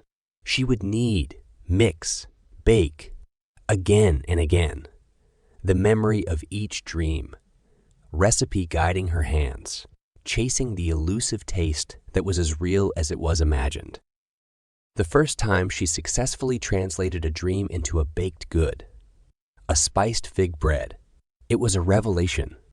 Customers were intrigued, their palates delighted by the unusual combinations of flavors and the inexplicable emotion that each bite evoked. They found solace in her pastries, joy in her cakes, and a comforting familiarity in her bread. Each creation was more than just a product. It was a piece of Abby's dreams brought to life.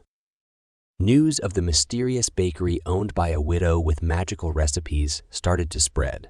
It drew in more people, curious and eager for a taste of the dream, inspired delights. The bakery buzzed with life and laughter, and Abby found a sense of accomplishment and satisfaction in her unique creations. The once clear demarcation between her waking life and her dream world began to blur. She lived between the two realms, weaving dreams into dough, baking fantasies into reality. And yet there was harmony in this duality. An echo of the balance she sought in her life. As she shaped her pastries, she also molded her life. Through these dream recipes, she acknowledged her past, embraced her present, and baked a future filled with hope. And though the image of her husband had faded from her dreams, Abby felt that he was still there, guiding her hands, stirring her soul, embedded in the very recipes she now shared with the world. "Here's to you, my love," Abby whispered one evening, raising a glass of wine to the empty room. Our story continues, etched in flour and sugar, kneaded in dreams, and baked in our little oven. As the bakery closed for the night, a cool breeze swept in, carrying with it the scent of yeast and promise. The darkness was no longer daunting, but comforting. A canvas for her midnight recipes. Abby smiled, ready for another night of culinary dreams, knowing she would wake to bake them into reality. The seasons changed, and with them, Abby's bakery grew from a quaint curiosity to a beloved staple of the town. Word spread of the widow who baked dreams, and every morning, A growing queue formed outside the bakery before the sun had even fully risen. Patrons marveled at Abby's ability to evoke emotions through food. The blueberry pie tasted of laughter, the chocolate chip cookies of fond nostalgia, and the fresh sourdough of a comforting hug. Each dish she served became a conversation starter, a shared memory, and a point of connection. Abby's Bakery had become more than just a place to buy bread. It was a local treasure, a comforting haven filled with flavors of joy and love. Despite the tragic circumstances that brought her to this point, Abby found satisfaction and purpose in her bakery.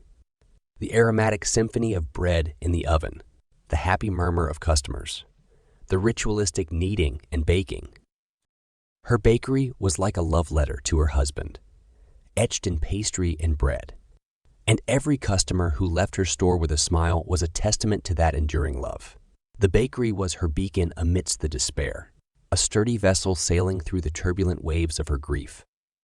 Yet, even as her bakery thrived and her belly grew rounder with life, Abby couldn't shake off a certain unease. There was a lingering sense of foreboding that clung to the edges of her joy. The shadow of her father's curse had receded, but not disappeared. It was like a chill wind that could still make itself known, despite the warmth of the bakery and the growing life within her.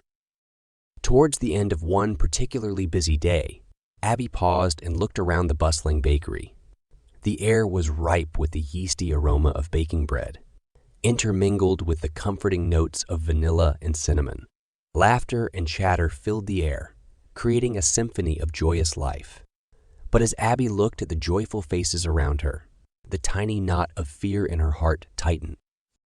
Is this happiness fleeting?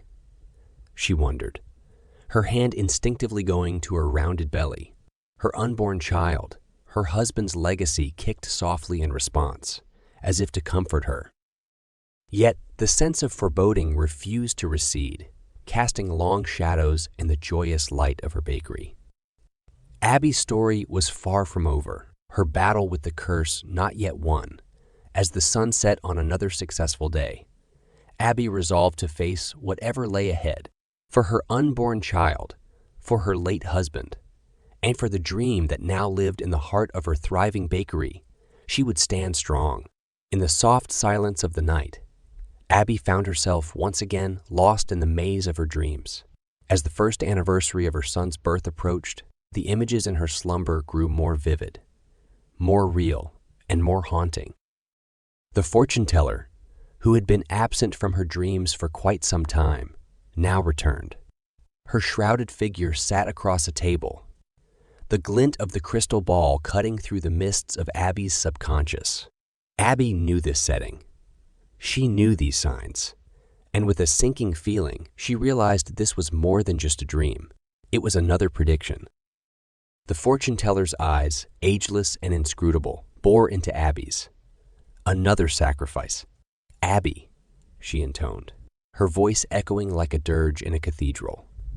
A price must be paid for the curse to end. The room spun around Abby. Another sacrifice? She echoed, her voice choked with fear. But what more do I have to give? What more can I lose? The fortune teller did not answer. She merely gazed at Abby, her face as unreadable as the dark void beyond the window. Abby woke up with a start, gasping for breath. The room was still dark, but the echoes of the fortune teller's words rang loudly in her ears. The soft sound of her son's breathing from the crib across the room brought a flood of emotion, love, terror, and a desperate desire to protect him from whatever the fortune teller's words might mean. With her son's first birthday approaching, Abby should have been planning a joyous celebration, but instead she was grappling with an ominous forewarning. The bakery, once a beacon of hope and joy, now felt like a time bomb ticking away in the backdrop. Every cheerful customer, every bite of the delectable pastries, felt like a countdown to an inevitable moment of sacrifice. Days rolled into nights, and Abby found herself walking on a thin rope of anxiety. The familiar routine of kneading dough and baking bread felt distant and automatic. her mind elsewhere, caught in the fortune teller's prophecy. Her hands worked deftly, creating pastries that still delighted the town. But her heart was heavy with a dread she couldn't shake off. As the date of her son's birthday grew nearer, Abby found herself obsessively watching over him, dreading the ticking clock, fearing the unknown. She had already sacrificed so much, lost so much. What else was left for her to give up? The sweet scent of freshly baked goods hung heavy in the air, a cruel contrast to the bitter truth that had begun to reveal itself. The bakery, once Abby's sanctuary, had become the stage for a macabre dance of life and death. Unwittingly, Abby had become a vessel for the very curse she had fought against. Each dream brought recipe she baked, each delicacy served to an unsuspecting customer, brought with it an untimely end. The charming old lady who always asked for an extra dusting of sugar on her apple pie. The young couple who never missed their Sunday order of croissants. The cheerful postman who treated himself to a donut each Friday. They had all succumbed in strange, unexpected ways. It was as if the pastries Abby served carried the weight of her father's curse, transforming from sweet delights into bearers of doom. The realization hit Abby like a freight train. Her sanctuary, the very place she sought solace, was the epicenter of these tragedies. The dreams that once brought comfort now brought deadly recipes. The agony of this understanding was a poison seeping into her heart, and she could not look at her beloved bakery the same way anymore. She tried to resist, attempted to fight against the compulsion to follow the dream. Inspired recipes. But every night, the dreams came. The vision of each recipe more vivid, more insistent than the last. It was as if they were tattooed onto her consciousness, demanding to be brought to life through her skilled hands. "No more," she muttered to herself one sleepless night, as her son slept blissfully unaware in his crib. "I can't let this go on." But it was easier said than done. The townsfolk loved her baked goods, lined up each morning, their cheerful anticipation for her pastries, a painful reminder of the unknown doom they carried. How could she deny them? And yet, how could she continue to serve them? With each passing day, the weight of her secret grew heavier. Abby was trapped in a deadly cycle, caught between the demand for her dream, inspired confections, and the ominous consequences they carried. She felt a mounting desperation to break free, to protect the unsuspecting people around her. Her once sweet haven was now a house of horror. Her pastries not treats, but cursed confections. Abby's struggle against her own talents, her own dreams, against the dire predictions of the fortune teller, escalated. She was no longer fighting for just her own life, but the lives of all who stepped into her bakery. The first to be claimed by the curse was Mildred, the endearing grandmother from the end of the street. Each day, like clockwork, she visited Abby's bakery, always indulging in the apple pie with a cheeky grin. Her sudden death from a rare allergic reaction shook the quiet town. The news reported that she had never been allergic to anything, and her family was left bewildered by the inexplicable event. Abby knew, though. The pie Mildred savored that day had been a dream, inspired recipe. Next was the young couple, Jane and Richard. Always hand in hand, they frequented the bakery every Sunday, cherishing their shared love for Abby's croissants. When both drowned during their romantic lakeside picnic, the town mourned. They found the remnants of their picnic, the crumbs of the croissants littering the blanket. Abby's heart bled. Those croissants were another recipe from her dreams. Then there was the postman, Tom, a giant of a man with an infectious laugh and an affinity for jelly donuts. He collapsed during his rounds one Friday, the half-eaten donut still in his hand. A sudden heart attack, the doctors said. Abby knew better. The dreams had given her the recipe for those donuts. As the string of misfortunes grew, whispers began to spread. The townsfolk started connecting the dots. Their once beloved bakery, now the center of their speculation. The police grew suspicious as well. Detective Harris, a seasoned man with a sharp mind and a keener instinct, began to linger around the bakery, his gaze penetrating, his questions subtly probing. Each time he stopped by, Abby felt a chill run down her spine, her guilt twisting her insides. She would smile, offer him a pastry, but the detective always politely declined. His piercing gaze held a silent question, a knowing look that unsettled Abby. He was beginning to suspect she could feel it. The once thriving bakery became a site of whispers and sidelong glances. The line that used to stretch around the corner was no more. Abby could hear the murmurs, the hushed conversations whenever she passed by. The bakery, once a symbol of joy and sweetness, was now synonymous with dread and death. The tension in the town was palpable, the fear and suspicion, a growing fog that was impossible to ignore. Each visit from Detective Harris, each hushed conversation, each shushed conversation, each sidelong glance from the townsfolk ratcheted up the sense of impending doom. Abby was caught in the throes of her own guilt and fear. Her bakery, now the epicenter of the curse she desperately wished to escape. The string of victims was growing, and so was the web of suspicion around Abby. Her once tranquil life had spiraled into a nightmare, the gravity of the situation growing more apparent with each passing day. Abby's bakery, once a bustling haven filled with the sweet smell of freshly baked goods and happy chatter, had become a quiet tomb. The few patrons who still dared to enter spoke in hushed whispers, their eyes darting nervously towards Abby. Her friendly greetings were met with strained smiles and hurried exits. The curse had robbed her not only of her customers but of potential friendships as well. The social life she had cultivated since the bakery's opening had all but withered away, leaving her alone with her guilt and her sorrow. During the day, Abby was a mere phantom of herself. She went through the motions of baking and cleaning, her actions robotic. The vibrant energy that had once filled the bakery was replaced by a palpable tension. Every new batch of pastries brought a fresh wave of dread, a chilling reminder of the deadly pattern she was trapped in. In the evenings, she would close the bakery, the bell above the door ringing out into the empty street. She would turn the sign to a close and retreat into her solitude.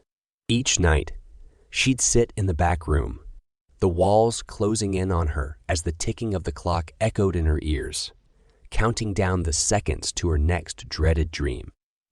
Her only solace was her son, James. Each night, she'd hold him close, his innocent laughter bringing a rare smile to her face. But even this joy was marred by the curse. The fear of what might happen to him because of her predicament often stole her sleep. The sight of him, so young and so unknowing, filled her heart with an aching despair. She yearned for a normal life, a life free of the curse. She longed to bake without the fear of tragedy, to greet her customers without the threat of impending doom hanging over her head. But the curse was an unshakable specter, a shadow that hung over her, siphoning away the joy from her days. Her dreams, once a place of refuge, had become a battlefield. Each night she would wake, gasping for breath, her heart pounding in her chest, another deadly recipe etched into her mind. The dreams were a torment, a twisted mockery of her former passion for baking. Abby had never felt so alone. She was adrift in a sea of despair, the waves of guilt and sorrow threatening to pull her under. Her heart ached with longing for the life she had once led, the life that seemed so out of reach now. The world outside was moving on, but Abby was trapped, stuck in a relentless cycle of solitude and sorrow. The bakery, her dream, had become her prison, and Abby saw no way out. The bakery was eerily quiet, its once warm atmosphere replaced by a tangible silence that sunk deep into the hollows of the establishment. Abby, her back bent over the counter, clutched a fresh pastry, its glaze still glistening under the flickering lights. Her gaze was locked on a faded photograph of her late husband. The corners crinkled with time as her eyes welled up with tears, her vision of him blurred and distorted, mirroring her fading memories. James, her little bundle of joy, was blissfully unaware of the shadow that loomed over them. His cherubic laughter, echoing from the corner where he sat playing with his toys, was a bittersweet melody that tugged at Abby's heartstrings. He was the spitting image of his father, from the curve of his smile to the twinkle in his eyes, but she dreaded the idea of him sharing his father's fate. With each passing day, the burden of her fear grew heavier. The curse had taken so much from her, but she wouldn't. She couldn't. Let it take James too. Abby was prepared to wage war against the world if that's what it took to protect him. Her dreams, once filled with images of pastries and her beloved husband, now painted vivid pictures of her son, his laughter replaced with cries, his smile twisted in pain. One particular night, Abby found herself gripped by a dream more terrifying than the others. She saw James, older now, hunched over a table in the bakery. He was feverishly rolling dough, his eyes mirroring the same fear and despair that often plagued Abby. It was a scene she recognized all too well. The curse had passed on to him. Abby woke with a start, her body slick with sweat, her heart pounding against her chest. The sheer terror of the dream still clung to her, making her body shiver with a dreadful cold. She rushed to James's room, needing the reassurance that he was safe, that it was just a dream. She watched him sleep, his chest gently rising and falling, the soft snores that slipped past his lips a calming melody to her frayed nerves. Her heart clenched painfully in her chest, her vision blurred by tears. She was trapped in a vortex of despair, the relentless fear of losing her son feeding the ever-growing storm within her. She wouldn't. She couldn't. Let her son suffer the same fate as his father. Her son would not be the curse's next victim. The conviction in her heart echoed through the silent room. She would find a way to break the curse, even if it was the last thing she did. She was a mother on a mission, driven by love, fueled by desperation. Her son's future depended on it, and Abby would stop at nothing to secure it. Her determination was as fierce as a lioness protecting her cub, and she would not be swayed. Abby was ready to confront her destiny, and this time she would not falter. The morning sun had just begun to peek over the horizon, casting long shadows across the floor of Abby's bakery. A soft chime echoed through the otherwise silent room as the front door creaked open, the early visitor silhouetted against the cool morning light.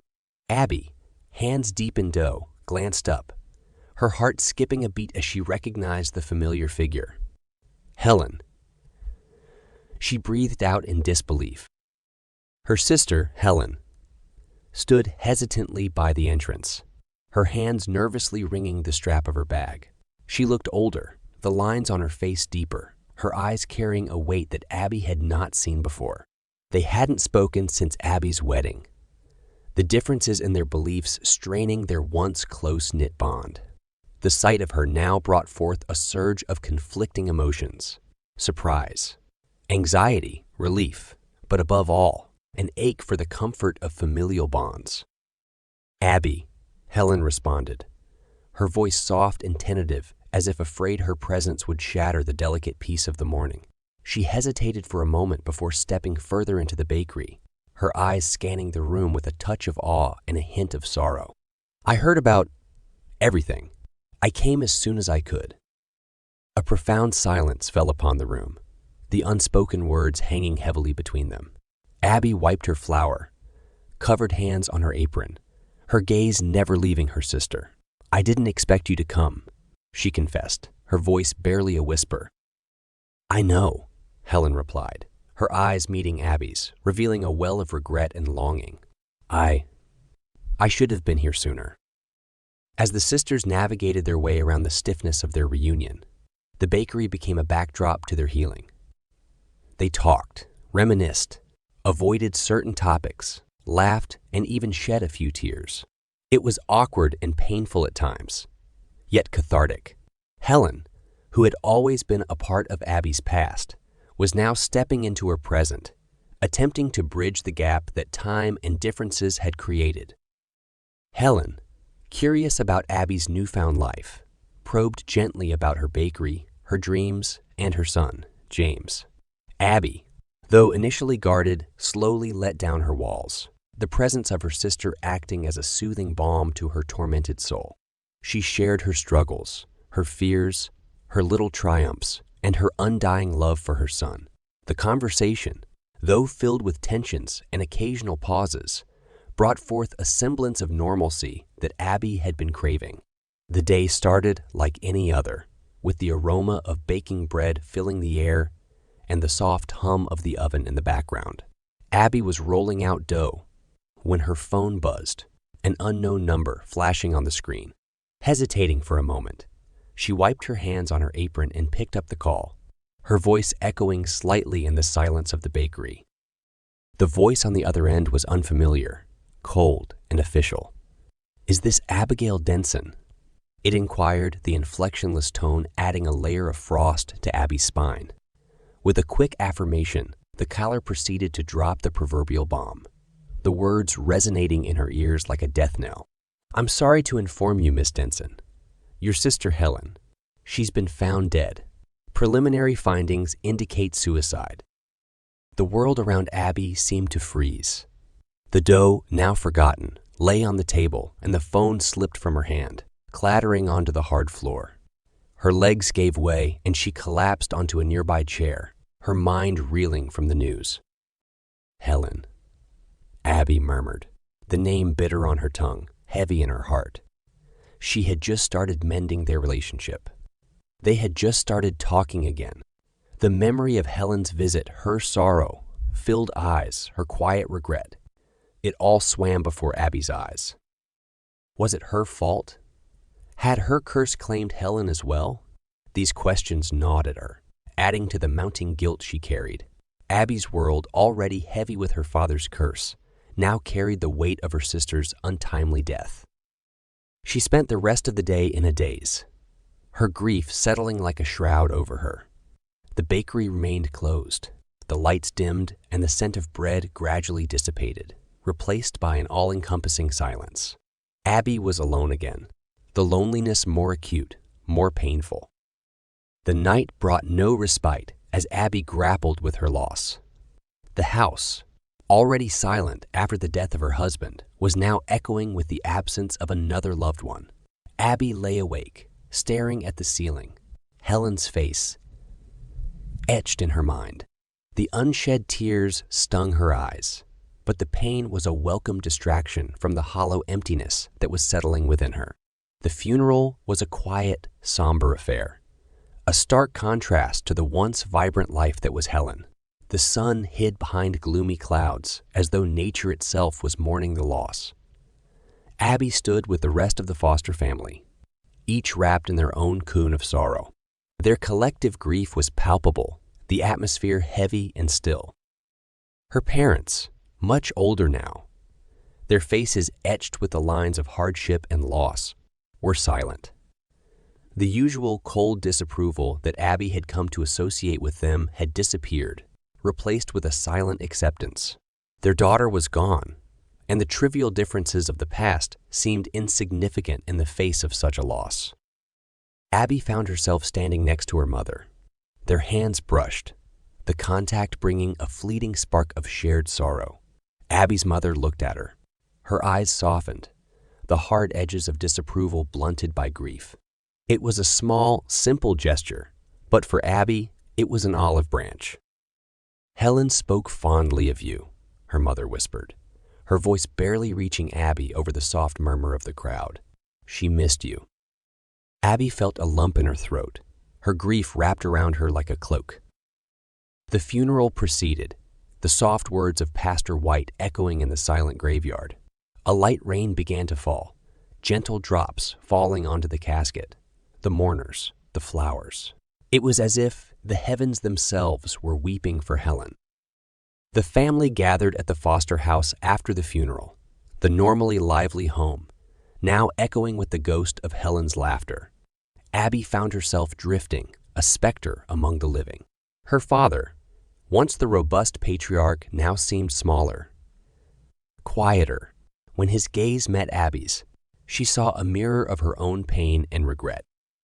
"We lost too much time, Abby," he muttered, his voice barely audible. "Too much time fighting, not enough loving." The words were a punch to Abby's gut, an admission of guilt that was as healing as it was heartbreaking. The tension between her and her parents began to unravel, grief becoming the strange conduit through which they started to reconnect. In the weeks following Helen's funeral, the foster home underwent a transformation. The strict, unyielding faith that once dictated their lives seemed to loosen its hold, replaced by a palpable sense of regret and a desperation to understand. It was the home of people who had lost something significant, and in the wake of that loss, were reassessing everything they held true. Sitting in the living room one afternoon, Abby watched as her father fumbled with a sleek laptop. His thick fingers moved clumsily over the keys, occasionally pressing the wrong button and eliciting a sigh of frustration. It was a strange sight. The man who had once denounced technology as the devil's tool was now reluctantly adapting, driven by the need to understand a world he had consciously ignored. "Abby," he called out, his voice rough with frustration. "How do I search for something on this?" "The internet, Dad," Abby supplied, moving to sit next to him. She guided his hand to the correct keys, typing in a query on depression and suicide. It was a stark reminder of their shared loss, a testament to their changing perspective. Her father's brow furrowed as he read, his old beliefs confronting harsh, new realities. Her mother, once a steadfast woman of faith, had also begun to change. Abby often found her perched on the edge of the couch, her eyes scanning the pages of a psychology book. It was a far cry from the religious texts she used to immerse herself in. They spoke less of faith and more of understanding. Conversations that once revolved around prayers and God's will now focused on mental health, depression, and Helen's untimely demise. It was a journey of self-discovery, of unlearning and relearning, all under the shadow of a tragedy. One evening, as Abby prepared dinner, her mother walked in, the psychology book in hand. "Abby," she began, her voice uncertain, "Did we?" "Did we?" Abby paused, looking at her mother. She saw a woman trying to understand a world she had ignored, bearing the weight of a loss that had shattered her beliefs. "No, Mom," Abby replied, her voice gentle. "We just didn't know, but we're learning now." In the quiet solitude of her bakery, Abby stood by the window, her eyes fixated on the rising dawn. As the first rays of the sun trickled in, casting a golden glow on the room, her thoughts churned in a storm of fear, hope, and desperation. For weeks, she had wrestled with the idea, her sleep marred by nightmarish scenarios, her days clouded with guilt and apprehension. But with every new tragedy, every life claimed by her cursed confections, her resolve hardened. It was a dangerous plan, laced with uncertainty and risk, but it was her only hope to end the cycle of sacrifices.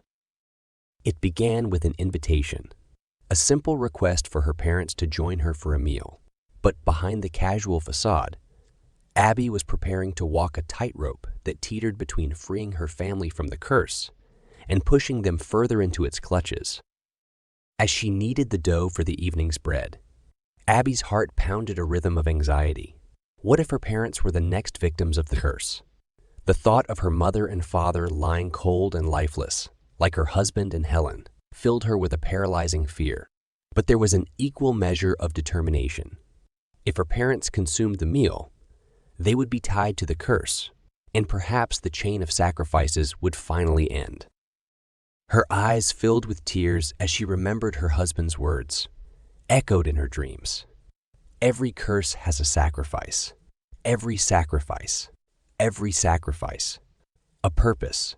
What if their purpose was to end the curse, to be the sacrifices that would finally set them free? Swallowing her fears, Abby focused on the meal. Every ingredient was chosen with care. every recipe imbued with the hope of salvation. Her hands trembled as she set the table, the plates and cutlery echoing her silent prayer for redemption. As she awaited her parents' arrival, Abby stood in the dimly lit dining room, the candlelight casting long shadows on her anxious face. The house, usually brimming with the aroma of sweet treats, now smelled of a delicious feast and a dangerous plan. Tonight, they would either break the curse or become its victims. The day dawned brighter than usual, painting the quiet bakery in hues of pink and gold. Abby found herself lost in the rhythm of her preparations. Each slice of the knife, each stir of the spoon steeped in the urgency of her purpose. In the heart of the bakery, she worked with focused precision, making certain each dish was as tantalizing as the next. The pastries and loaves of bread were set aside, replaced by a feast that was more personal, more intimate. It was a feast born of desperation and hope, a desperate bid to rewrite their destiny.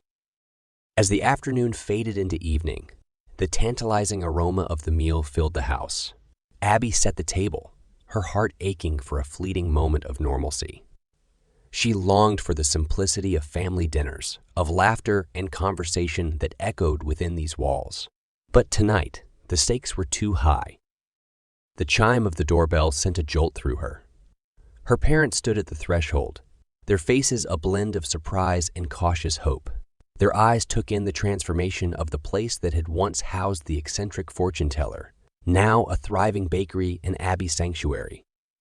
"Dinner smells wonderful, Abby," her mother said, her voice soft but genuine. A small spark of reconciliation ignited in Abby's heart. Dinner was served, conversation ensued, and for a brief time, they were simply a family having a meal together. The tension beneath the surface simmered, unspoken but palpable. Abby served each course with careful precision, ensuring that every portion was as the dream had instructed. As they savored the meal, they seemed to inch closer, bridging the chasm of the past.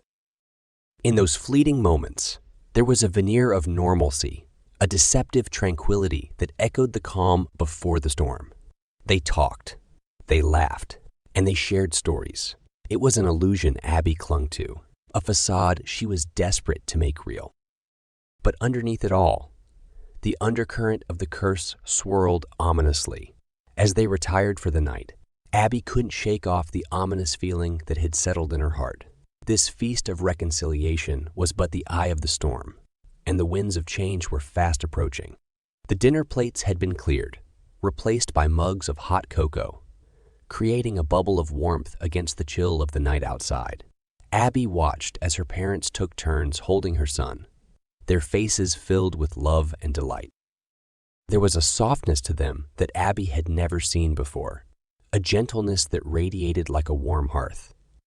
The harsh lines of judgment and bitterness had faded, replaced by an unspoken understanding and acceptance. They were drawn to their grandson like a beacon, their hearts responding to his infectious laughter and innocence. "How about a bedtime story, little one?" her father asked, his voice no longer rigid but soft and mellow. Abby nodded, her heart swelling as she watched her father, the staunch believer, the stern preacher, crumble in the face of pure love. In the soft glow of the room, her mother started a tale, an old folklore about brave knights and fair maidens. Her voice was a soothing hum, filling the room with a sense of peace and tranquility. Abby watched as her son's eyes fluttered close, lulled to sleep by the rhythm of his grandmother's voice. After tucking him into bed, the Fosters returned to the living room. Abby sat across from them, their eyes meeting in the warm silence. Their shared grief was a tangible presence, but so was their shared love. Love for their grandson, for their lost daughter, and slowly, emerging from the ashes of their past, for Abby. "I think we owe you an apology, Abby." Her mother broke the silence, her voice shaking slightly. Tears glistened in her eyes, but she held Abby's gaze. We should have been more understanding." The weight of the words hung in the air. Abby felt a knot in her throat unravel, her heart lightening with a sense of redemption. Tonight, they weren't just sharing a meal. They were sharing love, regret, forgiveness, and hope. And for the first time, Abby felt like they were truly a family united in the promise of better days, bound by their love for each other. In the heart of her bakery, under the soft glow of the fairy lights, they weaved a moment of magic, a moment of redemption. As the night deepened, they let the warmth of their shared love fill the room, offering them solace against the curse's chilling touch.